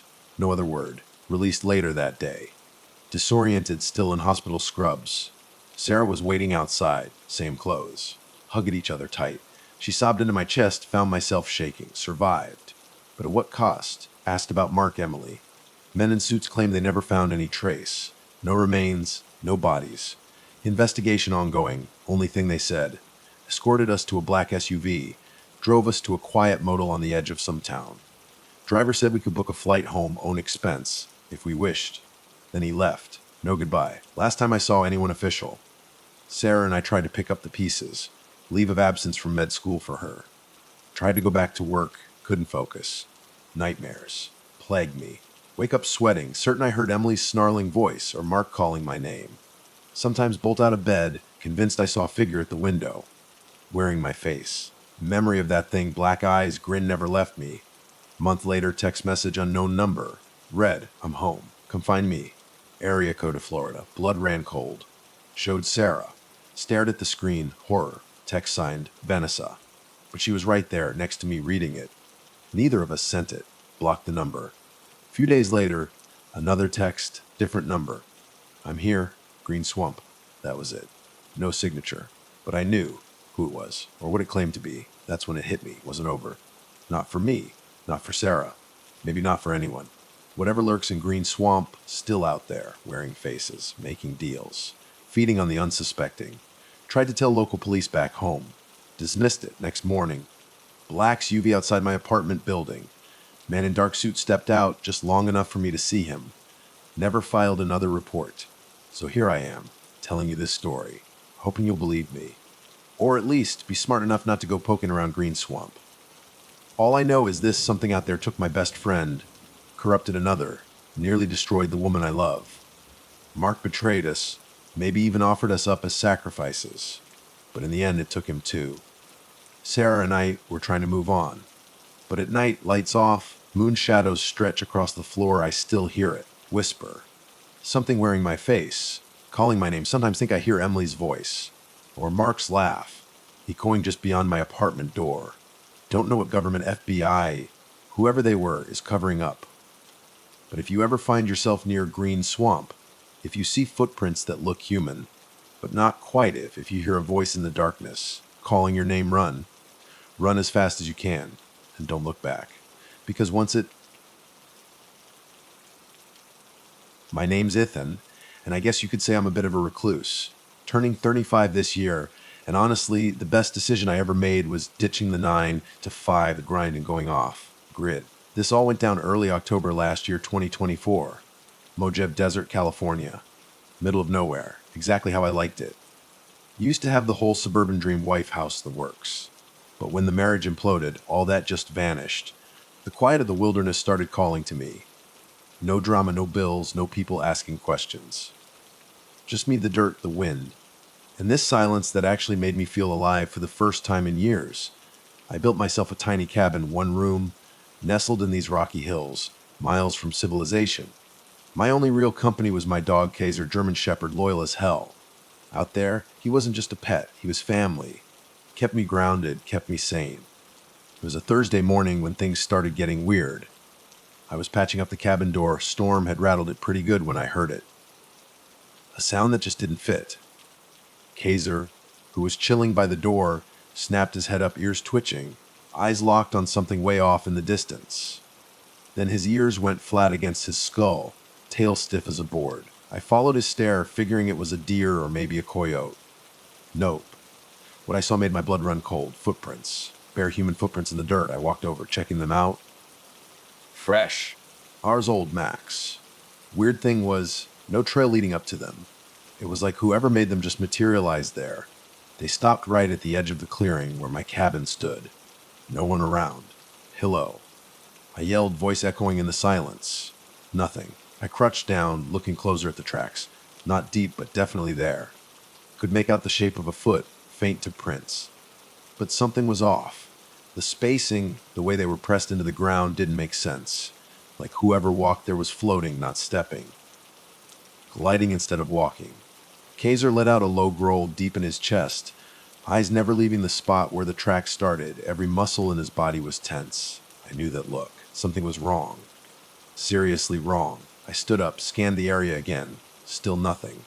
Just the silence, thick and heavy. A few hours later, my old buddy Danny rolls up, out of the blue. Danny and I go way back. Always had some hustle going. Always chasing the next big thing. We used to run together back in the day, before I bailed on all that. Turns out, Danny was in the area, trying to keep a low profile after some deal went south. Danny had a knack for trouble. And now he needed a place to hide. His beat-up truck pulls up, kicking up dust, tires spitting gravel. He wasn't alone. Some dude I didn't recognize with shotgun, heavy-set guy, late 40s, camo jacket, and a permanent scowl etched on his face. Danny hops out, waves, all smiles. Ethan, good to see you, man. Figured I might find you out here. I didn't exactly share his enthusiasm, just nodded. What brings you to my neck of the woods, Danny? He hesitated. Glanced at the stranger in the truck. Need a place to lay low. Just for a couple days, things got complicated. His eyes darted away, and I caught this nervous edge in his voice. Danny wasn't one to show fear. Something was definitely up. Didn't trust it, but I owed Danny a few. All right, I said, stepping back to let them in. Roof over your head. But I don't want any trouble, Danny. Danny grins, but it looked forced. No trouble, I promise. Just need to get our bearings, then we're out of your hair. That night, after a dinner of beans and rice, nothing fancy out here, Danny starts telling me this story. A story I really didn't want to hear. Listen, man, Danny says, voice low, almost a whisper. There's something out here. Something bad. I can't explain it, but it's been hunting me for weeks. I raise an eyebrow. Hunting you? What are you talking about? He glances at the stranger beside him, then back at me. I think we messed with the wrong people. Cartel. Yeah, but there's something else. Something that's been picking us off, one by one. I didn't laugh. Didn't call him crazy. Because as he's talking, the hairs on my neck are standing up. I'd heard whispers about things out in these deserts, old stories, but I never bought into them. Not until now. You think something's hunting you? I ask, skeptical. Like a person. Danny shakes his head, eyes wide. No, not a person. Something worth seeing it. It doesn't look human. I almost laughed then, but something in his eyes stopped me. Danny was a lot of things, but superstitious wasn't one of them. Something in the desert. I ask, still doubtful. What is it? A beer. He shakes his head harder this time, almost frantic. No beer. Something else. I don't know, just coming for me. Silence hangs heavy in the cabin. Then I hear it, faint sound carried on the wind. Almost a whisper, but too clear. Do you hear that? I ask, standing up, heart hammering. Danny and the stranger exchange a look, both just as spooked as I am. But neither of them says anything. And that's when I knew something was seriously wrong. Kaiser, who'd been quiet by the fire, suddenly jumps up, low growl rumbling in his chest. For raised teeth bared, I follow his gaze across the clearing to the edge of the trees. Something moved. Just a shadow, a flicker of something tall, unnatural. A figure standing too still. I take a step forward, heart pounding. Who's out there? I call, but my voice is swallowed by the vast emptiness. The figure doesn't move. Then it's gone. The night drags on. Sleep is a joke. too on edge to even close my eyes properly. But when I finally do drift off and wake up the next morning, something's changed. The footprints are back, closer this time, right up to the cabin door. I look over at Danny. He's not even paying attention, eyes wide, lost somewhere else. I try to shake it off, tell myself it's nothing, but I can't. Something is out there, and it isn't human. We have no freaking idea what we're dealing with. But one thing's for sure, it's not going to leave us alone. Sun barely cresting the horizon when I step out of the cabin next morning. Heart's still hammering from the night before. Air's cold, crisp, the kind that makes your breath cloud up even in the early light. I walk over to the door where I found those footprints yesterday. They're still there, closer now. Way closer. I crouch down, run my fingers over the faint outlines in the dirt. Human, definitely, but still off. Prints aren't deep, like someone walking light. Or something not quite human. I look around again, scanning the clearing. No movement. No trace of whoever or whatever left them. Kaiser's right beside me, eyes darting back and forth, low growl rumbling in his chest. Something's out there. I can feel it too, this prickling unease under my skin. Stand up, wipe my hands on my jeans. Danny. I yell, voice still rough with sleep. Get up. You need to see this. Danny stumbles out of the cabin, face pale like he hasn't slept a wink. He looks at the footprints, eyes widening, then nervously scans the trees. It's here. He mutters, voice shaky. What do you mean, it's here? I ask, stepping back towards the cabin, eyes glued to the ground. You said something was hunting you. What exactly are we dealing with, Danny? Danny rubs his face, hands trembling slightly. I don't know, man. I've seen it once. Just for a second. But that's second enough. It's not normal. Tall, almost like a man, but face ain't right. And the way it moved, not like anything I ever seen. I turn to face him fully. You're saying this thing is hunting you. But why? Why here? Why now? Danny's eyes are wild, darting around the clearing again. I don't know. But I'm telling you, it's not just me. It's been picking people off. Cartel guys, hikers, even some locals. You heard the stories, Ethan. People go missing out here all the time. But no one talks about what's really happening. They're scared. We should be too. I glance over at Kaiser. He's still standing perfectly still, ears pinned back. He never acts like this unless something's seriously wrong. My stomach clenches. My first instinct is to write it off as paranoia. Danny's freaking out. But his eyes, they're dead serious. He's not lying. Before I can say anything else, Kaiser barks. Once, sharp, abrupt. And then he's off, charging towards the edge of the clearing, straight for the trees. Body low, tail stiff and straight. Kaiser, I yell, panic spiking. But he's already gone, swallowed by the woods. Duke, come back. I start running after him, calling his name, boots crunching on the dirt. Kaiser, come back. I'm winded by the time I hit the tree line. Forest is dense, shadows long and dark even with the sun climbing. No sign of him. I stop, trying to listen, straining for any sound. Just the wind whispering through the branches. Then I hear his bark. Not far off. Close. Too close. I push through the brush, heart pounding, mind racing. What the hell is out there? What's got him? Round a big oak. And freeze.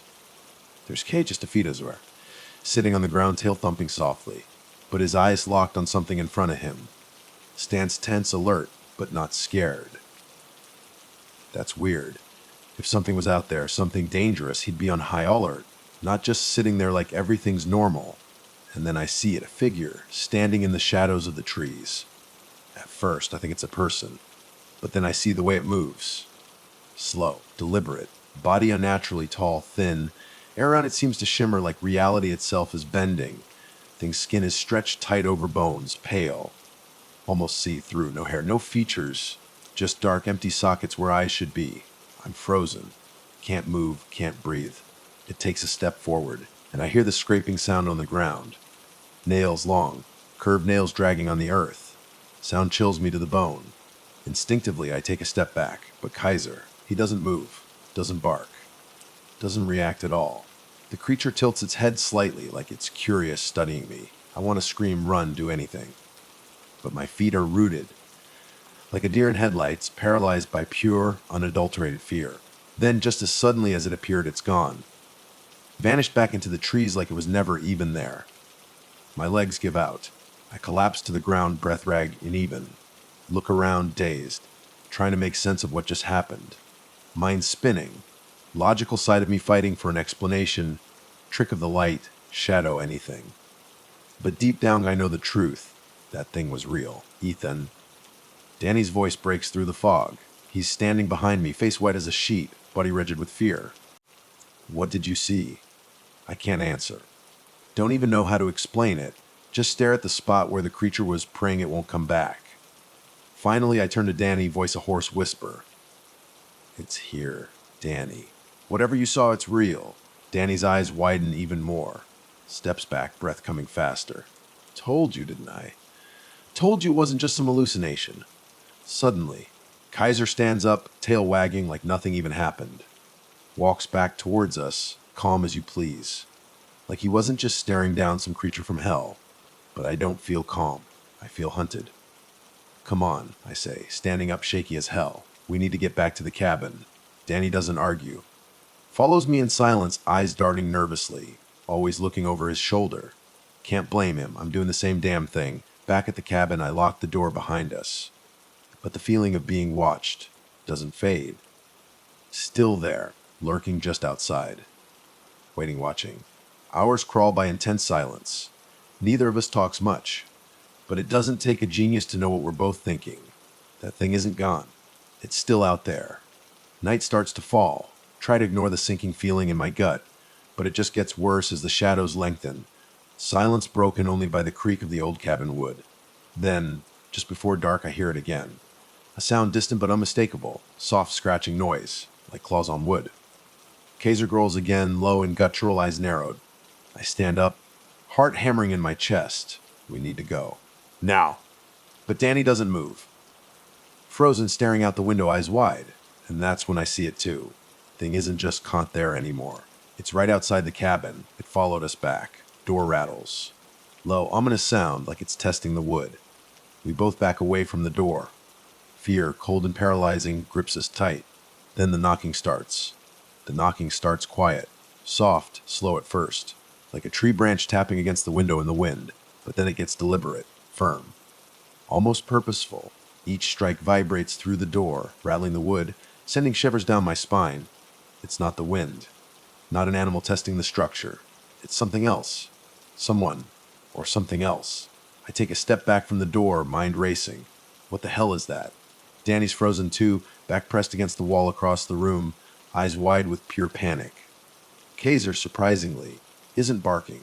Standing rigid, ears flat against his skull, eyes locked on the door, like he knows what's out there. Door rattles again. Louder this time. I move towards the window, peering out between the ragged curtains. Darkness outside is thick, pressing in on the cabin. Moonlight barely cuts through the trees, leaving only shadows in the yard. No sign of anyone, or anything, but I know better than to think we're alone.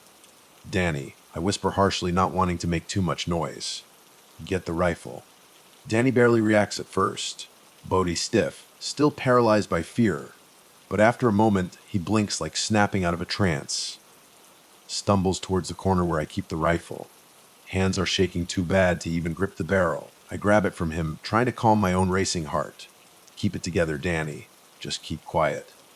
Stay behind me. Knocking continues. Now it's insistent, like something is trying to break in. Then, suddenly, I hear a voice, a whisper.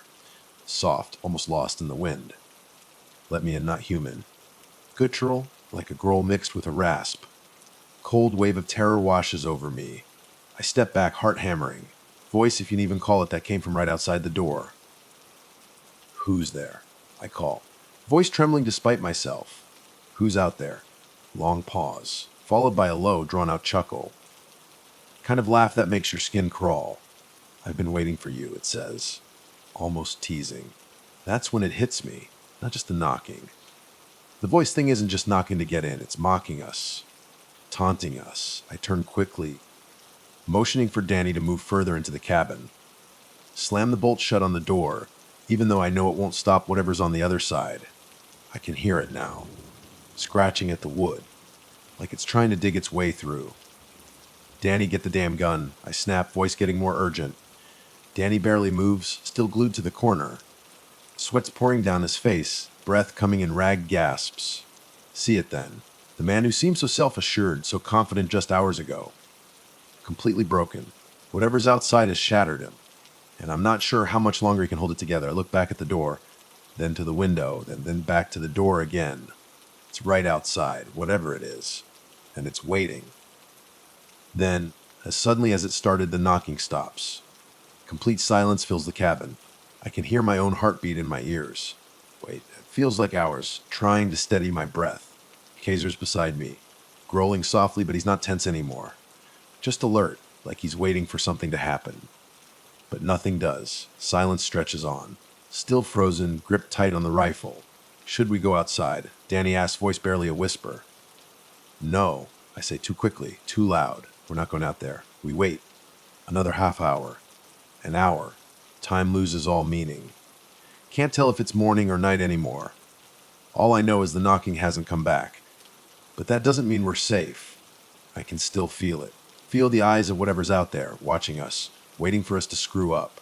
I pace around the cabin, mind racing. Creature got close. Too close. And Danny's story, as unbelievable as it sounded, starting to make sense. We're not dealing with an animal. Not even a person. Think about the footprints. Found them earlier, leading right up to the cabin. Weren't there yesterday. Appeared out of nowhere. Thing that made them, it's toying with us. Playing some sick game. And I have no freaking clue what the rules are. That's when I hear it. Soft scraping sound from the ceiling. Freeze, staring up at the darkened rafters. There it is again, like claws against wood. Slow, deliberate. Kind of noise that makes you wonder if you're even hearing it or just imagining things. Scratching grows louder. I raise the rifle, moving quietly across the room, finger on the trigger. Danny doesn't move, just watches, face pale and slack. Looks like he's aged 10 years in the last few hours. Then ceiling collapses. Not the whole roof, just part of it. Enough to let something fall through. Hurt nearly stops as a dark figure drops from the rafters, landing on the floor with an eerie thud.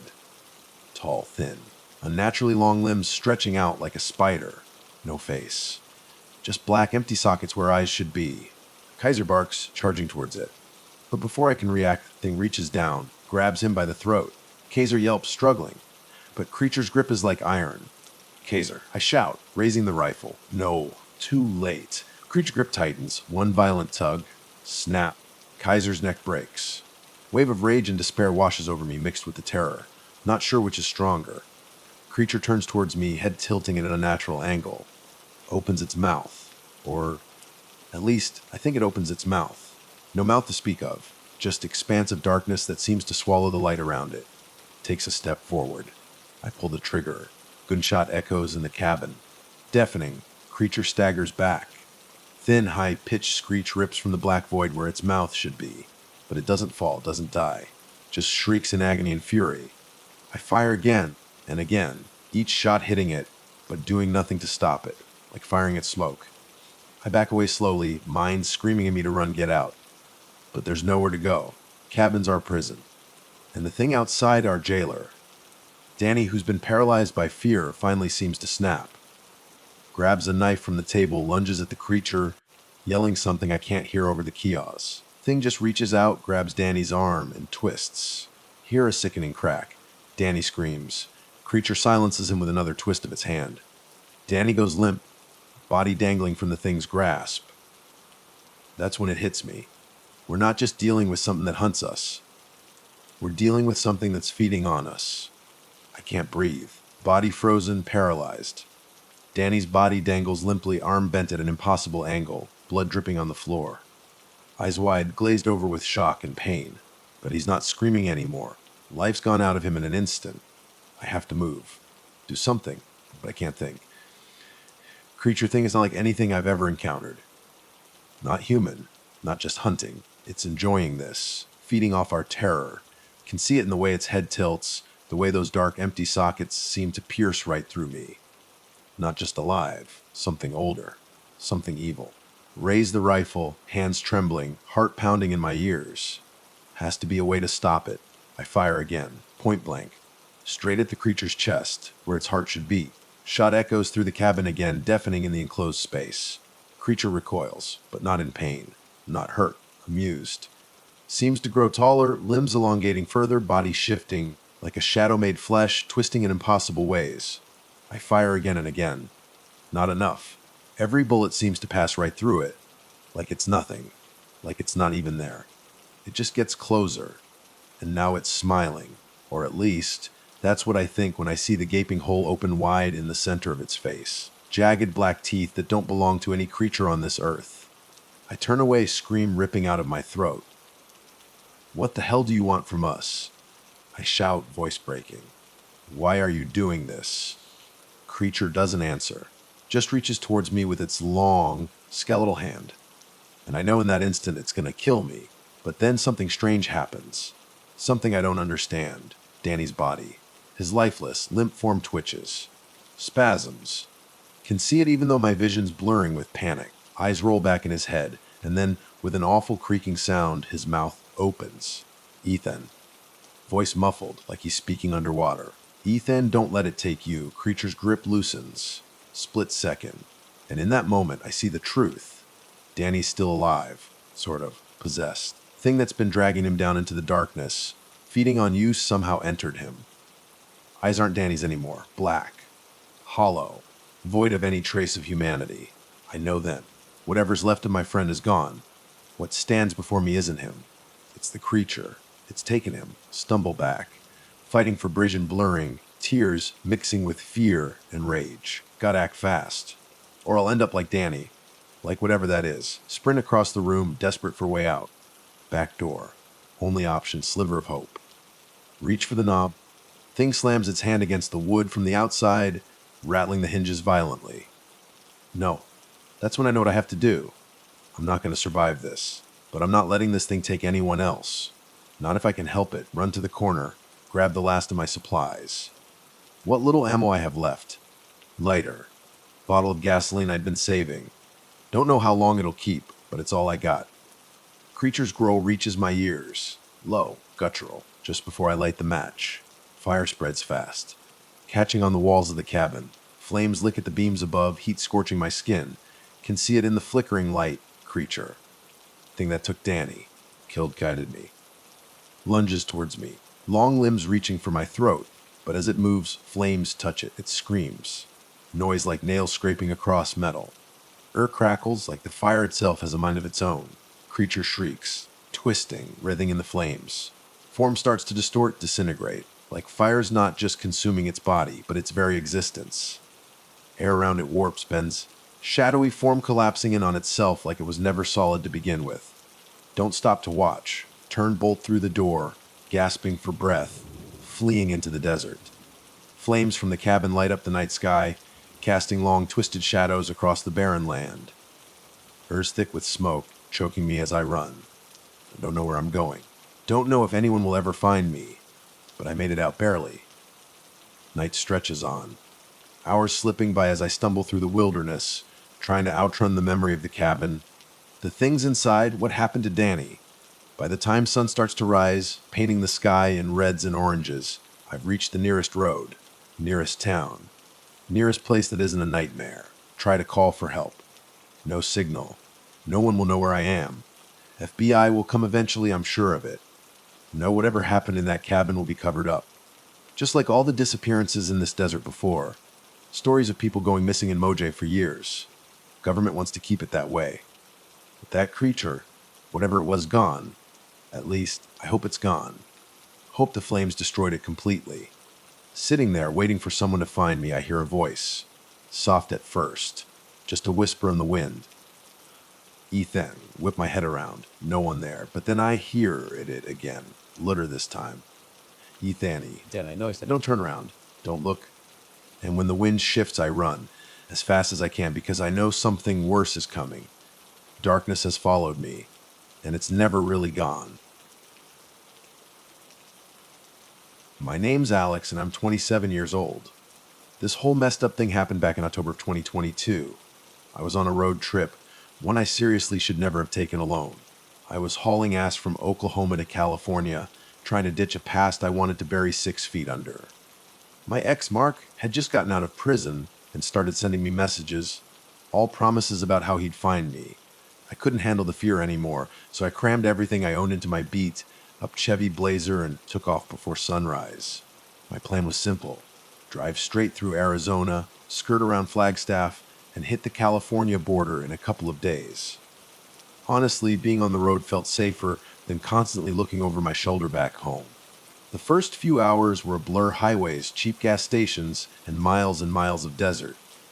By the time I was getting close to Flagstaff, my nerves were shot. I hadn't slept worth a damn the night before, just kept seeing Mark cornering me in my apartment in my nightmares. When my stomach started growling, I pulled into some small diner for a quick burger and a massive coffee. I was itching to keep moving, but I needed the break. It was just past 6 p.m. when I limped into this ancient, dusty gas station on the edge of some tiny Arizona town. The pump looked like it was straight out of a black and white photo, and the lights flickered like they were about to give up the ghost. An old dude who introduced himself as Wyatt was chilling on a wooden stool outside, nursing a soda. He had on this greasy ball cap pulled way down over his eyes, and his face was all leathery from years of sun and desert wind. "You best not take the old highway," Wyatt drawled after I paid for gas and asked for the fastest way west. "Canyon Diablo Way. Ghost town. Folks go missing out there." I forced a smile, trying to keep it polite. "Thanks for the heads up, but I'm in a hurry," I said, trying to sound casual. Last thing I needed was some superstitious local telling me ghost stories. I was running from bigger horrors back in Oklahoma. He gave me this long, hard look, then just shrugged. "Suit yourself, young fella. Just don't say I didn't warn you." It was the kind of ominous thing you'd normally laugh off, but the way Wyatt looked at me gave me pause, like he was memorizing my face, worried he'd never see it again.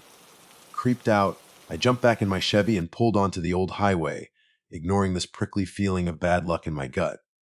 The desert just stretched out forever, lit up by the last bit of pale twilight. Sagebrush and cacti blurred past my windows. Every now and then I'd see some busted up shack or rusty sign for some roadside attraction nobody remembered anymore. My radio was just static, so I turned it off.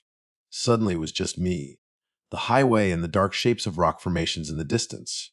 About 30 miles down this deserted road, my car's temperature gauge started creeping up. At first, I ignored it, figured it was just a glitch. But then steam started hissing from under the hood. I pulled over, killed the engine, and cursed my rotten luck. Popped the hood and stood there in the fading light.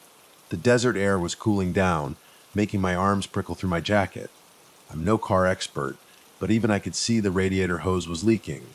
I kept a gallon of water in the trunk, but that wouldn't fix a busted hose. I needed a mechanic, or at least some duct tape to patch it up until I could find a town. My phone had zero signal, which wasn't a shock.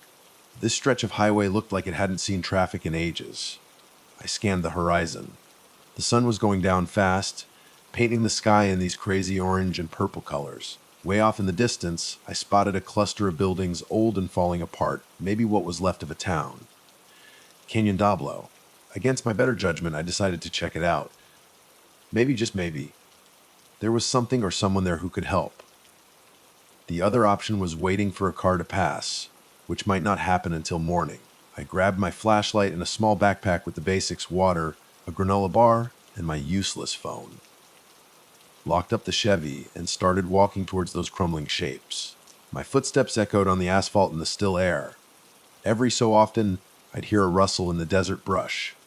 Probably just a lizard or a snake, but every sound made my nerves jump. It took me about 15 minutes to reach the first building. A battered sign lay on the ground, barely readable: Canyon Diablo Motel. The wooden building loomed up, half the roof caved in. Next to it was what looked like it used to be a saloon or bar. The swinging doors creaked in the faint breeze. The whole place felt like a set from some low-budget Western horror flick. "Hello," I called out, swinging my flashlight around the motel's front. Nothing but my own voice echoing back. I swallowed hard and moved closer, noticing busted windows and graffiti. Then, a chill ran down my spine. I caught a glimpse of something in the corner of my eye, a shape that darted around the back of the building. "Hello," I repeated, quieter this time. Hesitantly, I followed. Round in the corner of the motel, I shined my light behind it, and that's when I saw her. A young woman, crouched on the ground, arms wrapped tight around her knees. Her face was hidden by this curtain of dark hair. She was wearing jeans and a sweatshirt, both stained with dust and grime. "Hey," I said softly, "are you okay?" She jerked her head up, eyes wide with pure terror. "You shouldn't be here." Her voice trembled. She grabbed my sleeve, her nails digging into the fabric. "They'll come back." I crouched down beside her, heart pounding in my chest. "Who will come back?" Her breath was coming in these quick, shallow gasps, and she was shaking so bad I thought she might pass out. "They're here living under the town they took." She swallowed hard, like it hurt. "My name's Cassie." She finally managed to get out. My pulse quickened. "I'm Ilex," I said, trying to keep my voice calm, and my car broke down on the highway. I was just looking for help. Even as I said it, the ridiculousness of it hit me. This place was clearly deserted. No help here. Cassie shook her head hard, like she was trying to knock some sense into herself. "No one can help us," she said, her voice barely a whisper. "They don't speak, but they're always watching. They're silent." She closed her eyes, and tears squeezed out and ran down her cheeks. I escaped it for a moment, found a way out, but they'll be looking. I exhaled slowly, trying to keep it together. I put a hand on her shoulder, and I could feel her trembling right through her sweatshirt. "Cassie, who are they?" She took this shuddering breath. "They call themselves the Silent Ones." She looked up at me, her eyes pleading. "I don't know what they do with the people they take, but I've heard screams from below the modal. There's a bunker or a basement. They keep us locked up. I escaped when one of them left a door open. They dragged others, men, women, children. I saw them. Some never come back up. Every instinct in my body was screaming at me to run, to put as much distance as possible between me and this ghost town." But Tassie's eyes, they were desperate. I knew she wouldn't last 5 minutes on her own. I took a shaky breath. "Okay," I said, trying to sound braver than I felt. "We'll find a way out of here together." Just then, I heard a noise. Footsteps crunching on gravel. I spun around, flashlight beam slicing through the darkness, but all I caught was dust motes drifting in the stale air. Cassie clamped a hand over her mouth, stifling a cry. Instinctively, I clicked off the flashlight and motioned for her to follow me. We scrambled along the modal's wall, inching towards an open window. I gestured for Cassie to go in first. The inside was even worse than I imagined. Rotting carpet underfoot, ceiling collapsed in one corner. Furniture tossed around like someone had trashed the place decades ago. I helped her climb through, then slid in behind her, my heart hammering so loud it drowned out everything else.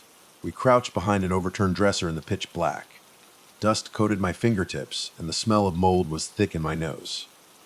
Cassie trembled at my side, still clutching my jacket. Outside, footsteps crunched again, closer this time. The silhouette of a tall figure moved past the window. They paused, scanning the area, then kept going. After a few tense moments, the footsteps faded away. I let out a quiet breath, didn't even realize I'd been holding it. Cassie's grip on my jacket loosened a little. "Who was that?" I whispered.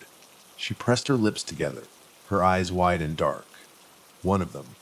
I don't know names. They don't talk. They just watch you. And if you scream or fight, they do worse things. There's a man in charge, though. An older man with a beard. He speaks sometimes, but barely." I tried to piece it together. Human traffickers. Some kind of sadistic cult. Nothing made sense. But the fear in Cassie's voice said that was real. "How many are there?" She shook her head again. "I've seen 5, maybe 6. But there could be more. They have vehicles, trucks. They bring people in. I don't know from where." My stomach twisted. Traffickers. Wyatt's warning slammed back into my head. Folks go missing out there. I wondered how many people had ended up in this motel, or beneath it, never to be seen again. I swallowed hard, trying to focus on right now, on getting us out of this mess. We were in serious danger. "Okay," I said, trying to sound like I had a plan, summoning every bit of courage I could find. "My car is about 15 minutes down the highway. If we can fix the hose, or rig something so it holds water, we can drive out of here. Do you know how to get from this side of town to the road without being seen?" Cassie inhaled sharply. I can try. She said, but her voice was shaky. "But we have to be careful. They set up traps. Strings of cans motion sensors. I saw it when they first dragged me here." My mouth felt like chalk. All right, let's go. We kept low, moving through the motel's gutted hallways. Each room we passed was worse than the last, caved in ceilings, graffiti all over the walls. Some doors were boarded shut. I tried not to look at the shapes on the floor that looked like dried crimson stains. A wave of nausea rose in my throat, but I pushed it down and kept going. It took us about 5 minutes to reach the lobby. By then, night had completely fallen. The only light was from a high, pale moon shining through the broken windows. A battered front desk lay overturned, and a corridor behind it led to a set of stairs going down. Underground, a rancid smell drifted up from below. Cassie went rigid when she saw the stairs. "That's where they keep everyone," she whispered, her voice tight with fear. "They call it for the bunker. At least, that's the word I heard the old man use once." I clicked my flashlight on for a split second, shining it down the corridor. The stairs just disappeared into pitch black darkness. My imagination conjured up images of cages, chains, and rotting corpses in some underground prison. The stench alone was enough to tell me the living conditions down there were beyond brutal. A chill went right through me. "We can't leave them down there," I said, my voice shaking with sudden resolve. "What if there are more people?" Chassie's eyes welled up with tears. "They'll kill you if you try. We need to go."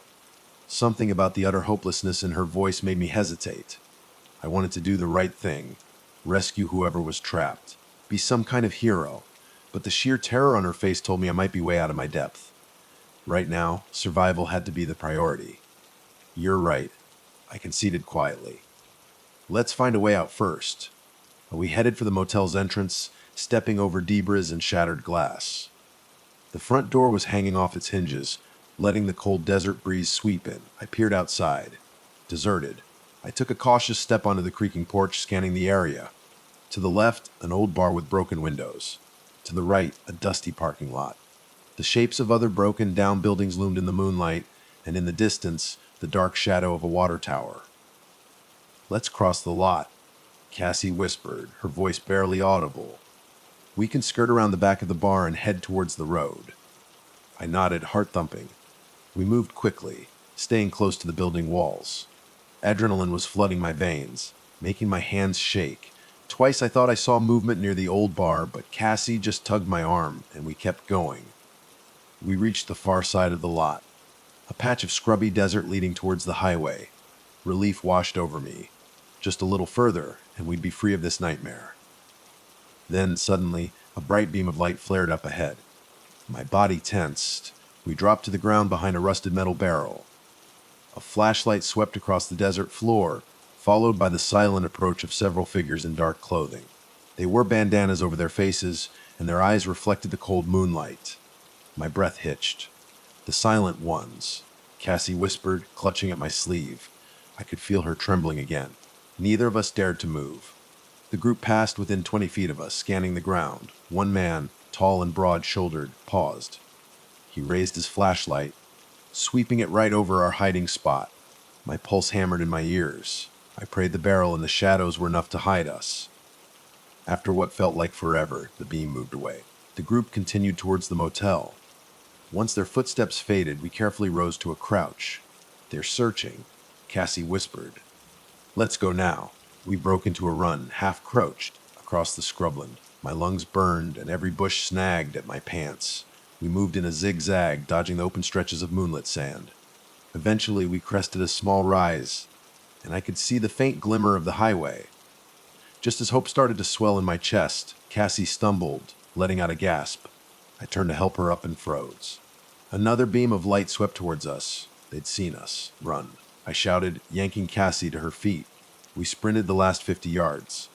My chest felt like it was going to explode as we burst onto the cracked asphalt of the highway. The silhouettes behind us yelled, low guttural sounds that made my blood run cold. I saw my Chevy up ahead, still parked where I'd left it. My breath caught. If I could just get it started, maybe, just maybe, I could get us out of there. We reached the driver's side door. I fumbled for my keys, jerked the door open, and Cassie scrambled into the passenger seat.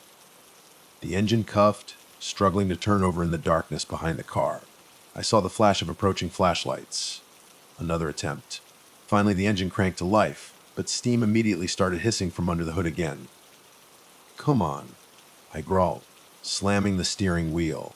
The heat gauge was pegged in the red zone, but I had no choice. I threw it into drive and hit the gas. We lurched forward just as a figure lunged from the roadside, slamming something against the passenger window. Cassie shrieked. I jerked the wheel, the Blazer swerved, tires squealing on the cracked asphalt. The figure bounced off the side, and I felt this sickening thud. We sped down the highway, the engine sputtering and protesting. I had to keep going, even if we ruined the motor. Anything was better than being at the mercy of those silent maniacs. After about a mile, the engine started losing power fast. The temperature gauge was buried, steam billowing out from under the hood. The Blazer slowed to a painful crawl. I managed to pull it onto the shoulder before it completely died. Cassie's face was ashen. "We're stuck," she whispered. My heart pounded. "Need a phone signal. Maybe we can call for help." I grabbed my cell and turned it on. Nothing. Not a single bar of reception. We just sat there in the intense silence. The only sound the ticking of the overheated engine. The desert night stretched out around us, an ocean of darkness. I leaned my head against the steering wheel, trying to think. The next town could be hours away on foot, and we didn't even know which direction was safest. Suddenly, bright headlights lit up behind us, way down the highway. My heart leaped. "Maybe a passerby?" Relief surged, quickly replaced by dread. What if it was them? The headlights grew brighter, approaching fast. I thought about telling Cassie to hide, but there was nowhere to go. The truck or car rolled to a stop behind us, its engine idling. My pulse hammered as a door creaked open. A man's voice called out, "Need some help." I exhaled, nerves frayed to breaking point. At least he was speaking, right? I glanced at Cassie. She looked petrified. I opened my door just enough to peek out. I answered, my voice wavering a little. My car overheated. A flashlight beam swept over me, then aimed downwards like he was trying not to blind me. The man looked to be in his early 30s, sandy brown hair, and a thin build. He approached cautiously, hands out. "Name's Noel," he said. "I live nearby. Came to see what was going on out here." Cassie peered over my shoulder, still trembling. "You're with them?" Just her eyes wild. Noel's expression faltered. "I'm not with them," he insisted, though he didn't sound entirely convincing. "Look, I can help you fix your car, or at least get you somewhere safe for the night." He paused. "I know a place." I felt caught between relief and suspicion. Cassie had said the silent ones didn't speak, but that didn't mean there couldn't be collaborators. Yet, if he could help us, what choice did we have? "Who are you really?" I asked, stepping out of the car, keeping my distance. "Why are you out here in the middle of the night?" No hesitated. I was. He let out a breath, running a hand through his hair. "I used to live off-grid around here, but it's not safe anymore. The place is crawling with, well, you've seen them." He glanced at Cassie. "I'm no friend of theirs." He moved the flashlight, illuminating the steam pouring out from under my hood. He clicked his tongue. "Radiator hose is shot, and you've probably warped the engine running it like this." He tried for a sympathetic look. "I have tools in my place, a bit off the highway. We can tow it there and see what we can do. But we have to move now. They'll come looking." I exchanged a quick glance with Cassie, my heart a knot of anxiety. She mouthed, No. But I wasn't sure we had another choice. "If we stay here," I whispered back to her, "they'll find us." She just stared at Noel with open mistrust, but didn't say anything. I turned back to Noel. "Okay," I said, my voice trembling. "We'll go with you." He gave a tight nod. "I've got a tow strap in my truck." Cassie and I got into Noel's old pickup, battered and dusty, while he hooked my Chevy to the back. The inside of his truck smelled like sweat and stale fast food. I clutched my backpack to my chest, worry. Cassie's entire body was coiled tight, like she was ready to bolt any second. No drove slowly down the highway until he reached a narrow dirt road that veered off into the darkness. We bumped along for about 10 minutes, the scrubland passing by in an endless blur of dark shapes. Finally, we arrived at a small cabin, or what looked like one, hidden among rocks and stunted trees. The windows were dark, and there was no sign of electricity. Noah parked. "We can check the damage in the morning," he said, turning off the engine. "There's a generator in the back if we need lights." Cassie was rigid with fear. I felt it too, this cold dread twisting my insides. But we really didn't have any better options. We climbed out. The night air was cold enough to make me shiver. Noah grabbed a lantern from his truck and lit it, casting flickering shadows across the cabin's rough wooden walls. He led us inside. The smell of must and wood smoke hit me as soon as we stepped in. An old couch sagged against one wall, a small table against another, and a shelf was crammed with canned food. A single door led to what I guessed was a bedroom. "You two can rest here," Noah said, gesturing towards the couch. "I'll keep watch outside. If we see any sign of them, we move." He picked up a rifle from a corner of the room and stepped back outside, leaving us alone. Cassie and I exchanged a long look. "Do you believe him?" she asked, her voice low. "I don't know," I admitted honestly. "But at least he's speaking, right? He's not dressed like them. No bandana, no silent routine." I sighed, exhaustion finally starting to weigh me down. "We'll keep one eye open tonight." We settled onto the couch, the only real piece of furniture that offered any kind of comfort. My muscles ached from running, and fear was gnawing at me. Cassie rested her head on the armrest, eyes wide and unblinking. The flickering lantern made her face look gaunt and pale. Eventually, adrenaline gave way to sheer exhaustion. My eyelids got heavy, and even though I tried to stay awake, I must have drifted off at some point. I dreamed of twisted corridors beneath the modal, of silent figures dragging me into the darkness, of Mark's face merging with a faceless man. A sudden noise jerked me awake. My heart slammed in my chest as I blinked in the dim lantern light. The cabin door creaked open, and Noah stepped inside, setting the rifle down gently. "Didn't mean to wake you," he murmured. "All's quiet." Cassie roused, letting out a low moan of anxiety. "What time is it?"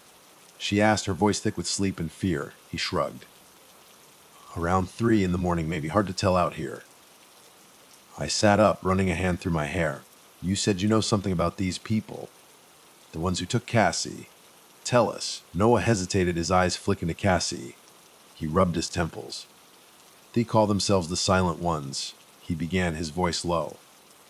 "I don't know how many there are total, but I guess at least 10, probably more. They operate under a man named Deacon Mason, though everyone just calls him D. He's older, has a beard going gray. Rumor is he used to run guns or drugs across the border. No, he traffics people. Sells them or worse." My skin crawled. Cassie looked like she was about to shatter into pieces. "So why are you out here?" I pressed. "How'd you escape them?" His gaze turned distant, like he was looking at something far away and terrible. "I was a prisoner for a while," he admitted, his voice barely above a whisper. "Saw things I can't unsee." He swallowed hard. "One night, I managed to slip away. D had left just me to guard some of the others. He trailed off, his voice trembling. I did terrible things to earn their trust. I had no choice." Chassie's fear flared into suspicion. "What kind of things?" He looked at her, his face pained. "You don't want to know, but I had to do it, or they would have killed me, or worse." I felt a chill run down my spine. Worse than death. I really didn't want to imagine. "So you got away," I said, trying to steer him back to the point. "Why haven't you gone to the police?" A bitter laugh escaped his lips. "I tried. Once they pretend to listen, but then men in suits show up. FBI, they say. Next thing I know, the sheriff is telling me I'm imagining things or I'm not credible. I realized the feds must be in on it. Or at least some of them. There's money to be made in silence, and that's all that matters out here." Cassie's voice was shaky. "So there's no help." "None that I've found," Noah muttered. He looked down at his hands like he was ashamed to meet our eyes. I've been thinking of leaving Arizona for good, but my truck broke down a while ago. I salvaged parts and managed to get it running again, but it's always on the verge of dying. I stay off the main roads, collecting supplies here and there." He nodded at us. "When I saw your car, I almost kept going, but something told me to stop. The small cabin was heavy with tension." Cassie's eyes darted to me. "So what do we do now?" I exhaled, trying to think straight. "First, fix my blazer if it's even possible. If not, we ride in Noah's truck to the next safe place. Then we call for help. Real help. Somebody who isn't corrupt." Noah nodded, though his posture sagged like he doubted it was even possible. We can try.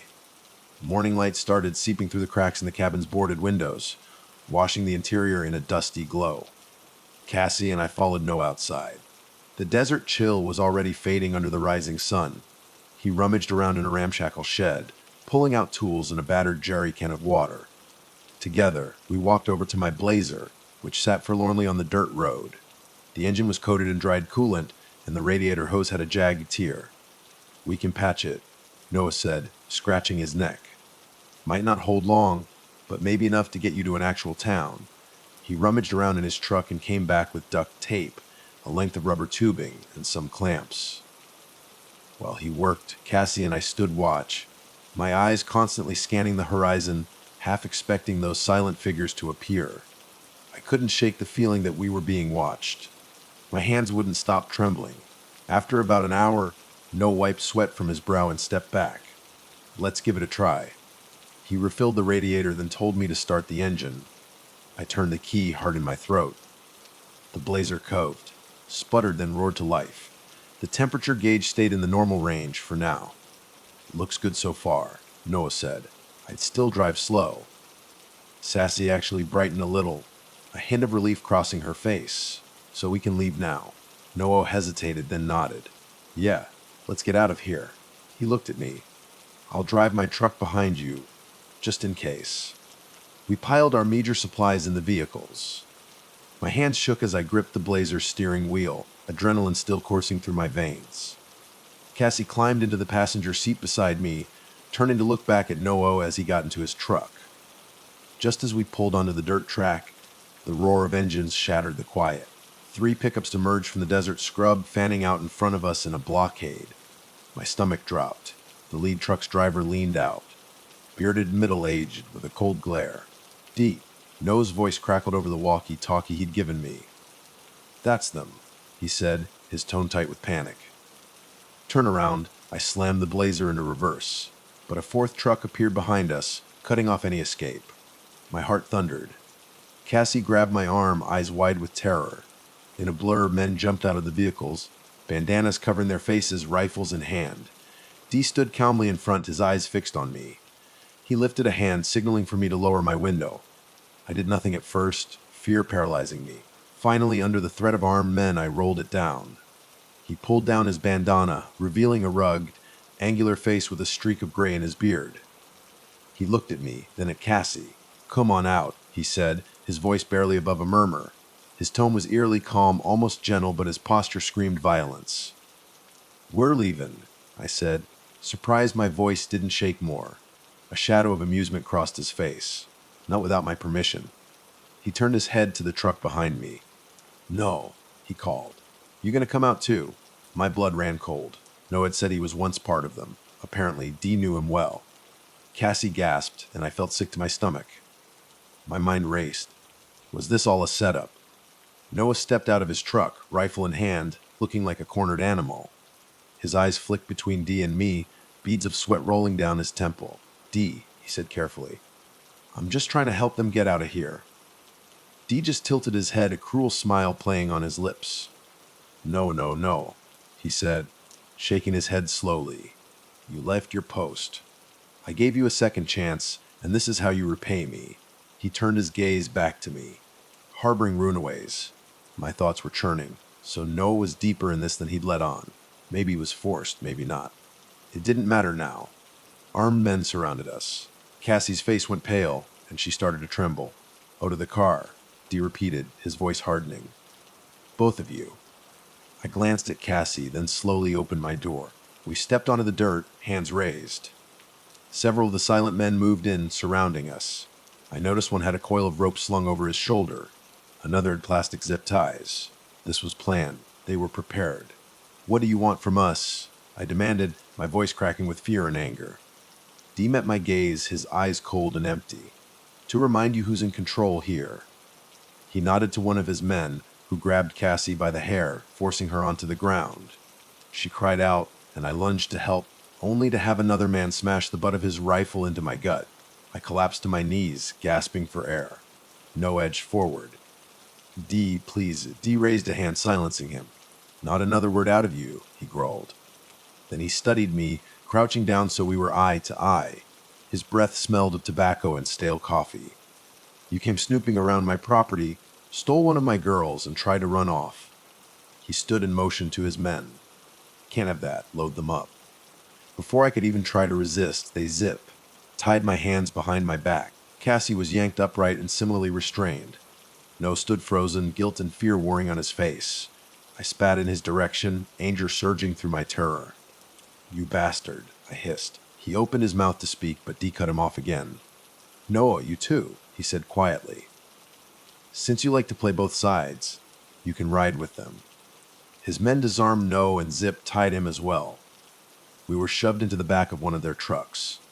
The bed was littered with metal chains and old tarps. I felt Cassie's body shaking against mine, and my own heart pounded so loud I couldn't hear anything else. Noah sat grimly to my left, eyes downcast. The trucks roared back through the desert, heading towards Canyon Diablo. Dust swirled in the headlights, creating this otherworldly tunnel of swirling particles. My mind raced with panic. We were going back. Back to the nightmare. By the time we arrived, early morning light was burning away the last traces of night. They hustled us into the old motel's lobby, the same derelict place Cassie and I had tiptoed through hours before. I noticed more men inside, some rummaging through supplies, others posted at windows with rifles. Dee led us to the corridor behind the front desk. A heavy wooden door creaked open, revealing the descending staircase to the bunker below. My stomach lurched at the rancid smell.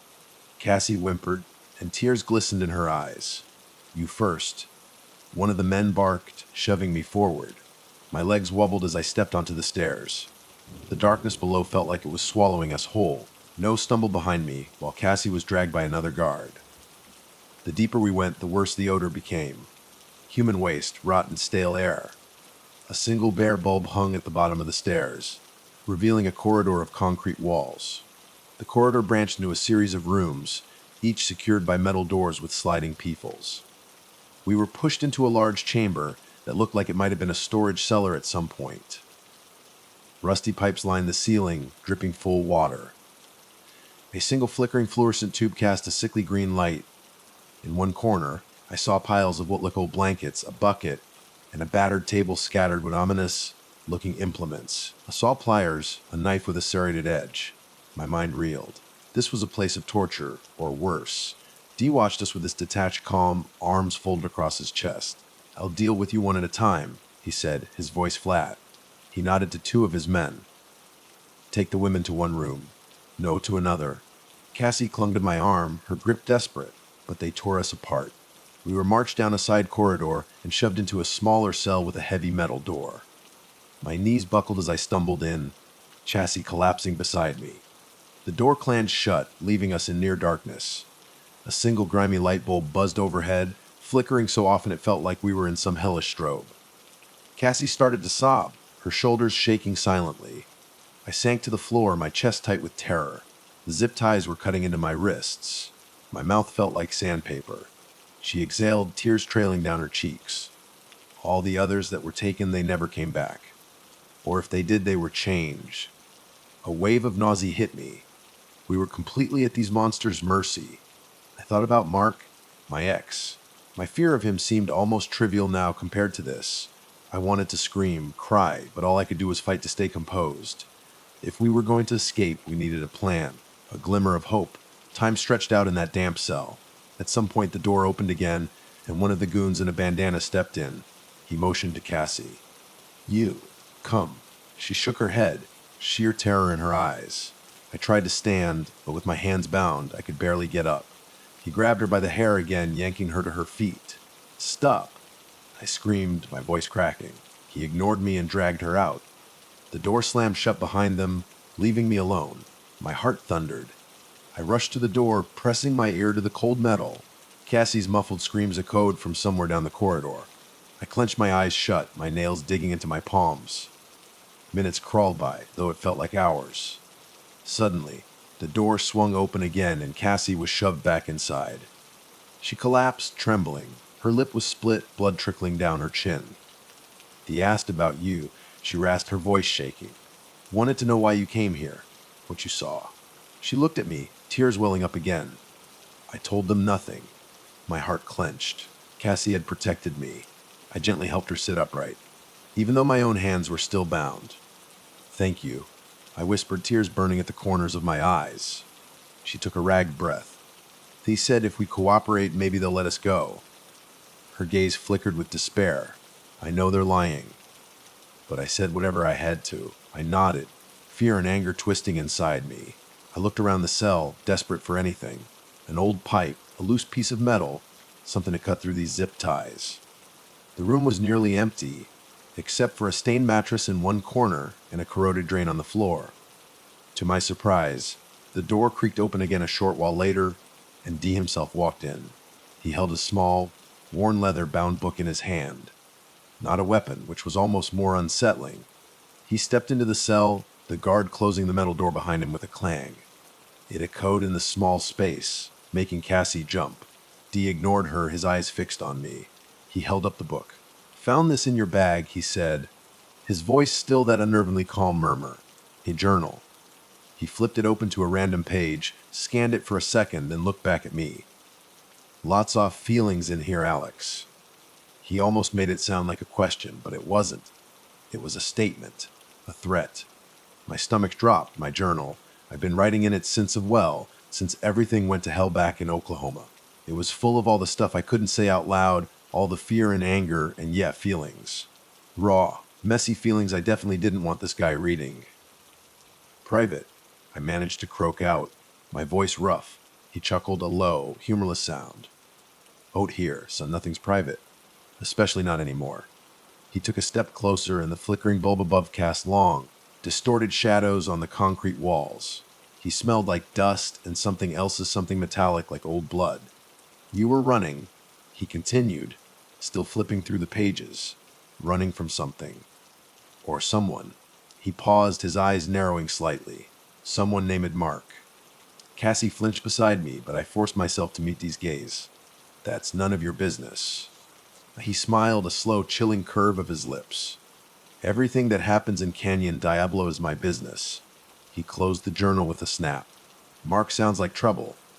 The kind of trouble you run from. The kind of trouble that finds you anyway." He was right, of course. Mark was trouble.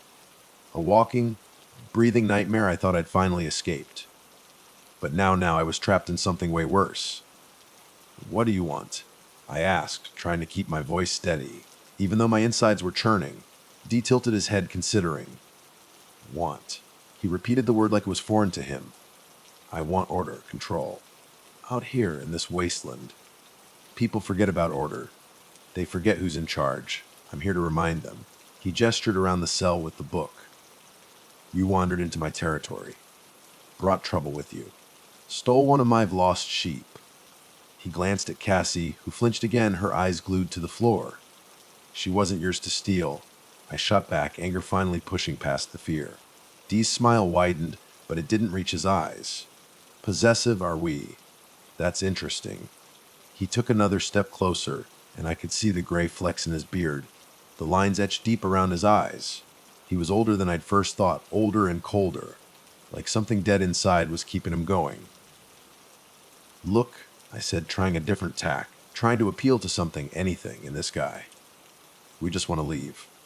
My car broke down. We were just passing through. We didn't see anything. We won't cause you any trouble." "Liar. We'd seen plenty, and we were troubled just by being here." He laughed again, that same dry, humorless sound. "Trouble finds you, Alex. You don't find trouble. And trouble needs to be dealt with." He tapped the journal against his palm, then tucked it into his jacket pocket. "You and your little friend here, you're going to help me with that." "Help you with what?" Cassie whispered, finally finding her voice. It was thin and reedy, barely audible. Dee ignored her question, turning back to his men at the door. "Take the girl. Clean her up. Give her something to eat. She'll be useful, Da." He looked back at me, his gaze lingering, heavy. "You, Alex, you and I are going to have a little chat." My blood ran cold. Chat about what? He just smiled again, that same chilling smile. "About order, Alex. About control. And about consequences." He nodded to his men. "Take her." The goon stepped forward, grabbed Cassie's arm, and started to pull her towards the door. She whimpered, digging her heels in. but she was too weak to resist. "Alex," she cried, her eyes pleading with me as they dragged her away. "Cassie," I yelled, lunging forward, but the other guard shoved me back against the wall. The metal door clanged shut again, and I was left alone in the flickering, stinking darkness. Just me and the sound of my own heart pounding in my ears. Chat about consequences. What the hell did that mean?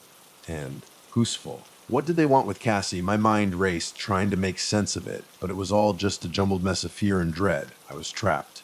Zip. Tied. In some underground torture chamber with a psycho who called himself D and his silent goons. And Cassie, God, what were they going to do to Cassie? I had to get out of here. I had to find her. But how? I was helpless. My hands were still bound, and the cell was empty, bare concrete walls and a rusty drain. I looked around desperately, my eyes straining in the dim light. There had to be something. Anything. My gaze fell on the mattress in the corner. Stained and ripped, probably full of God knows what, but maybe. I shuffled over to it, wincing as the zip ties dug deeper into my wrists. I knelt down, ignoring the grime, and started to run my bound hands over the edge of the mattress. The fabric was old and frayed, tearing easily, hopeless. No, wait. My fingers snagged on something hard just under the edge of the mattress. Metal. Small, thin hope flickered in my chest, a tiny spark in the overwhelming darkness. Carefully, painstakingly, I worked my bound hands, trying to pull whatever it was out from under the mattress. It was slow, agonizing work, my wrist screaming in protest, but I kept going. Inch by agonizing inch, I pulled it free. It was a piece of metal. Thin, jagged, rusty, a broken piece of bed frame, maybe. It wasn't much, but it was something. Something sharp. Maybe sharp enough. My heart started to beat faster, a real surge of adrenaline this time, not just fear. It was a long shot, a desperate gamble, but it was all I had. I shuffled back to the wall, the piece of metal clutched tight in my bound hands. Then, taking a deep breath, I started to saw at the zip ties. It was slow, agonizing work. The metal was dull, the zip ties tough plastic. My wrist burned, my arms ached, but I kept sawing, back and forth, back and forth. Each tiny scrape of metal against plastic was a spark of hope in the suffocating darkness. Time seemed to stretch and compress, minutes feeling like hours, hours like minutes. The flickering bulb above seemed to mock me, casting its erratic light and shadow. Finally, after what felt like an eternity, I felt something give. A zip tie snapped, and then my hands were free. Relief flooded through me, so intense it almost made me weak. But there was no time to rest, no time to celebrate. Cassie was out there in Dee's hands, and I had no idea what they were doing to her. I stood up, stretching my cramped muscles, rubbing my raw wrists. The cell door was solid metal with just a small peephole, locked of course. But peephole. Maybe I moved closer to the door, peering through the tiny hole. Dark corridor. Empty. But maybe if I get the guard to come closer, I took a deep breath and yelled. "Hey, guard! I need to talk to D! Tell him I'll cooperate!" I'll tell him everything he wants to know. Silence. Then, after a tense moment, footsteps, getting closer. Hope surged again, mixed with a cold, sharp edge of fear. This had to work. It had to. The footsteps stopped right outside the door. I could hear someone breathing on the other side. Then, a gruff voice. "What do you want?" I said, "I want to talk to D." I yelled again, trying to sound desperate, panicked. "Tell him I'll cooperate, please. I'll tell him everything." More silence. Then the sound of keys jingling. The lock clicked. The door creaked open. And there he was, the guard.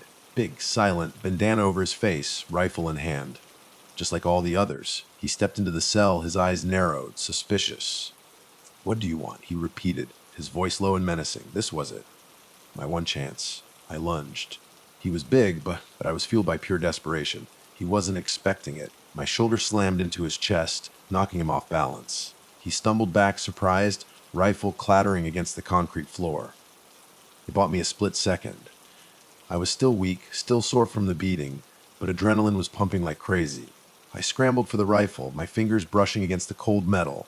He roared, a guttural sound like an animal, and lunged back at me. He was faster this time, bigger.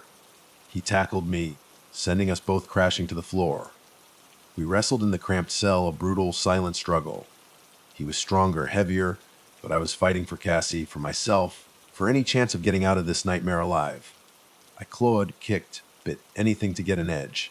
He landed a solid punch to my face, and stars exploded behind my eyes.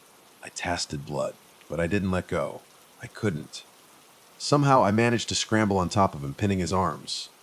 He bucked and thrashed, trying to throw me off, but I held on tight. My hands found his bandana, and I ripped it down, exposing his face. Younger than I expected, maybe early 20s, but his eyes, they were empty, dead. Just like Cassie said. Silent. He kept struggling, but I was on top, and I had something he didn't. Rage. Fear and a burning need to survive. I grabbed the piece of metal I'd used to cut the zip ties, still clutched in my hand. It wasn't much, but it was sharp enough. I pressed it against his throat, right against his Adam's apple. He froze, his eyes widening for the first time, a flicker of something in their dead depths.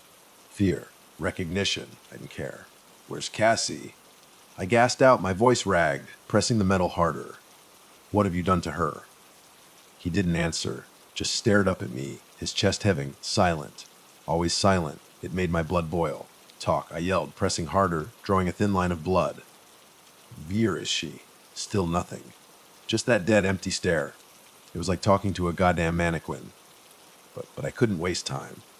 Every second we stayed here, D was getting closer. The others were getting closer. I shoved the guard off me, grabbing his rifle.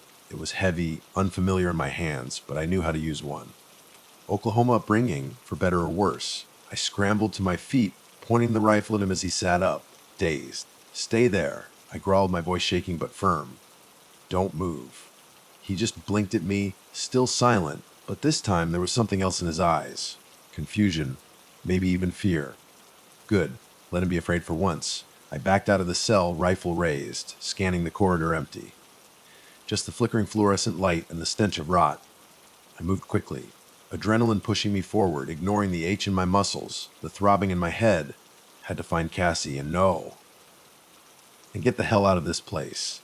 The corridor branched in a couple of directions, left, right, and straight ahead deeper into the bunker. Which way? I listened, straining my ears, but all I could hear was the buzzing of the lights and the frantic pounding of my own heart. Left.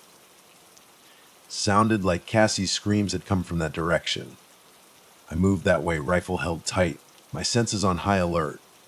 Each step echoed in the concrete tunnel, making me feel exposed, vulnerable. But I had to keep going. The corridor opened into another, larger chamber, similar to the first one, but even more grim. This one was filled with cages, metal cages like animal kennels lining the walls, and inside it people. Men, women, children huddled in the shadows, their eyes wide and hollow. Some were bruised, some were bleeding, some were just empty. They stared at me blank, lifeless, like they'd given up on hope a long time ago. My stomach twisted. This was it, the bunker, the prison. This is what D and his silent ones were doing. Trafficking, yes, but something worse. Breaking people. Turning them into this. And then I saw her. In a cage at the far end of the chamber. Cassie. She was slumped against the bars, her head lolling to the side. Her face was bruised, her lips split and swollen. But she was alive. Relief washed over me, so powerful it almost buckled my knees. Cassie. I yelled, rushing towards her cage. Her head jerked up, her eyes fluttering open. Alex, she whispered, her voice weak, barely audible. Is that you? Yeah, it's me, I said, my voice thick with emotion. I'm here. I'm going to get you out. I reached her cage, rattling the bars, looking for a lock, a latch, anything, padlock. Heavy, industrial-grade padlock, damn it. I didn't have time for this. Are you okay? I asked, my voice urgent. Did they hurt you bad? She shook her head weakly. Just scared. They asked questions about you. Her eyes flickered to the rifle in my hands. You got a gun? Yeah, I said, hefting it. Got it from one of the guards. Where's No? Did you see him? She shook her head again.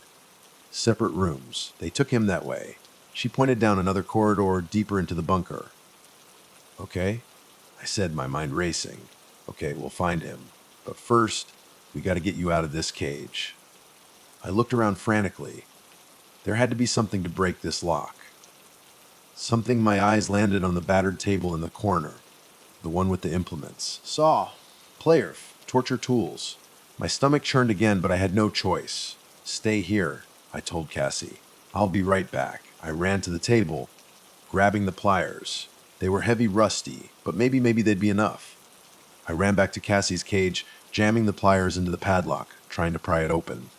Useless. The lock was too strong. The pliers were too weak. Damn it, damn it, damn it. Try the rifle. Chassie gasped, her voice strained. Shoot the lock, like in the movies. Shoot the lock. Could that actually work? I'd never tried it before. But desperate times, right? It was worth a shot, literally. I backed up a few feet, aiming the rifle at the padlock. My hands were shaking so bad I could barely hold it steady. I took a deep breath, trying to remember everything I'd ever seen in movies, every dumb action flick, every cop show. Aim small, miss small. Right? I closed one eye, lined up the sights as best I could on the tiny padlock, and pulled the trigger. The rifle roared, deafening in the enclosed space. The recoil slammed into my shoulder, almost knocking me off my feet. Sparks flew from the cage, metal shrieked, and the padlock snapped open. It actually worked. Holy shit, it actually worked. I fumbled with the cage door, throwing it open and pulling Cassie out. She was weak, shaky, but she was free. She stumbled into my arms, clinging to me tight. "Thank you," she whispered, tears streaming down her face. "Thank you, Alex." "We're not out of here yet," I said, pulling back, my eyes scanning the chamber. "We gotta find Noel and get out of this place." Now, I helped Cassie to her feet, keeping the rifle raised, ready for anything. The other prisoners in the cages watched us, their eyes still blank, unmoving. It was like they were already ghosts. It broke my heart, but I couldn't help them all right now. I had to focus on Cassie, on getting us both out alive. We moved down the corridor, towards where Cassie said they'd taken No. It was even darker down here, the air thick with the smell of damp concrete and decay. We passed more cells, more metal doors, all locked, all silent, too silent. Where were the guards? Where was Dee? Then I heard it, voices. Muffled, but definitely voices, and something else. A rhythmic thumping sound like machinery. The corridor opened into another large chamber, and I froze, my breath catching in my throat. This wasn't a prison cell. This was a workshop. A torture chamber. Worse. In the center of the room, under a harsh spotlight, was a metal table. Strapped to the table, naked, was Noah. Dee stood over him, holding something in his hand. Something shiny, metallic, a scalpel. And around them the silent ones. Not silent now. They were chanting. A low, guttural drone, rhythmic, hypnotic. The thumping sound I'd heard was their feet, stamping in unison on the concrete floor. A ritual. This was some kind of sick, twisted ritual. Dee raised the scalpel, the light glinting off the blade. He was about toe-o. I roared, charging into the chamber, rifle raised. The chanting stopped. Everyone turned, their dead eyes focusing on me. Dee looked up, a flicker of surprise then anger crossing his face. "Alex," he said, his voice low, dangerous. "You shouldn't have come back. Let him go." "Dee," I yelled, my voice shaking with rage. "Let them both go. It's over." He laughed, a cold mocking sound. "Over? It's just beginning, son. You're just in time for the main event." He gestured to Noah, strapped to the table. "See, Noah here, he betrayed me, broke my trust. And in Canyon Diablo, betrayal has consequences." He raised the scalpel again. "Don't you touch him." Cassie screamed, stepping out from behind me, her voice surprisingly strong. "Leave him alone, you monster." Dee's eyes flickered to Cassie, a flicker of something amusement, pride. "Cassie," he said, his voice almost gentle. "Your girl." "See, Alex, cooperation, it's always the best way." "Cooperate with what? With torture? With murder?" I yelled, my finger tightening on the trigger. "It ends now, Dee. Let them go, or I swear to God go." "Or you'll what, son?" Dee sneered, taking a step towards me, still holding the scalpel. "You'll shoot me. Go ahead. See what happens." He gestured to the silent ones, surrounding us, their rifles raised now, pointed right at me and Cassie. "You think you can take us all. You think you can stop what's coming." He was right. I was outnumbered, outgunned. But I had the element of surprise, and I had nothing left to lose. "Maybe not," I said, my voice low, steady now, all the fear and panic replaced by a cold, hard resolve. "But I can take you. And not at Dee. Not yet." I aimed high at the flickering fluorescent light above the table and pulled the trigger. Glass shattered, sparks showered down, and the chamber plunged into darkness. Chaos erupted. The silent ones roared, confused, disoriented. Cassie screamed. Dee yelled something, but I couldn't make out the words. I didn't wait to see what happened next. I grabbed Cassie's hand, yanking her forward towards no towards the table. Cut him loose. I yelled at Cassie, shoving the rifle into her hands. Cut no loose. Now, I'll cover you.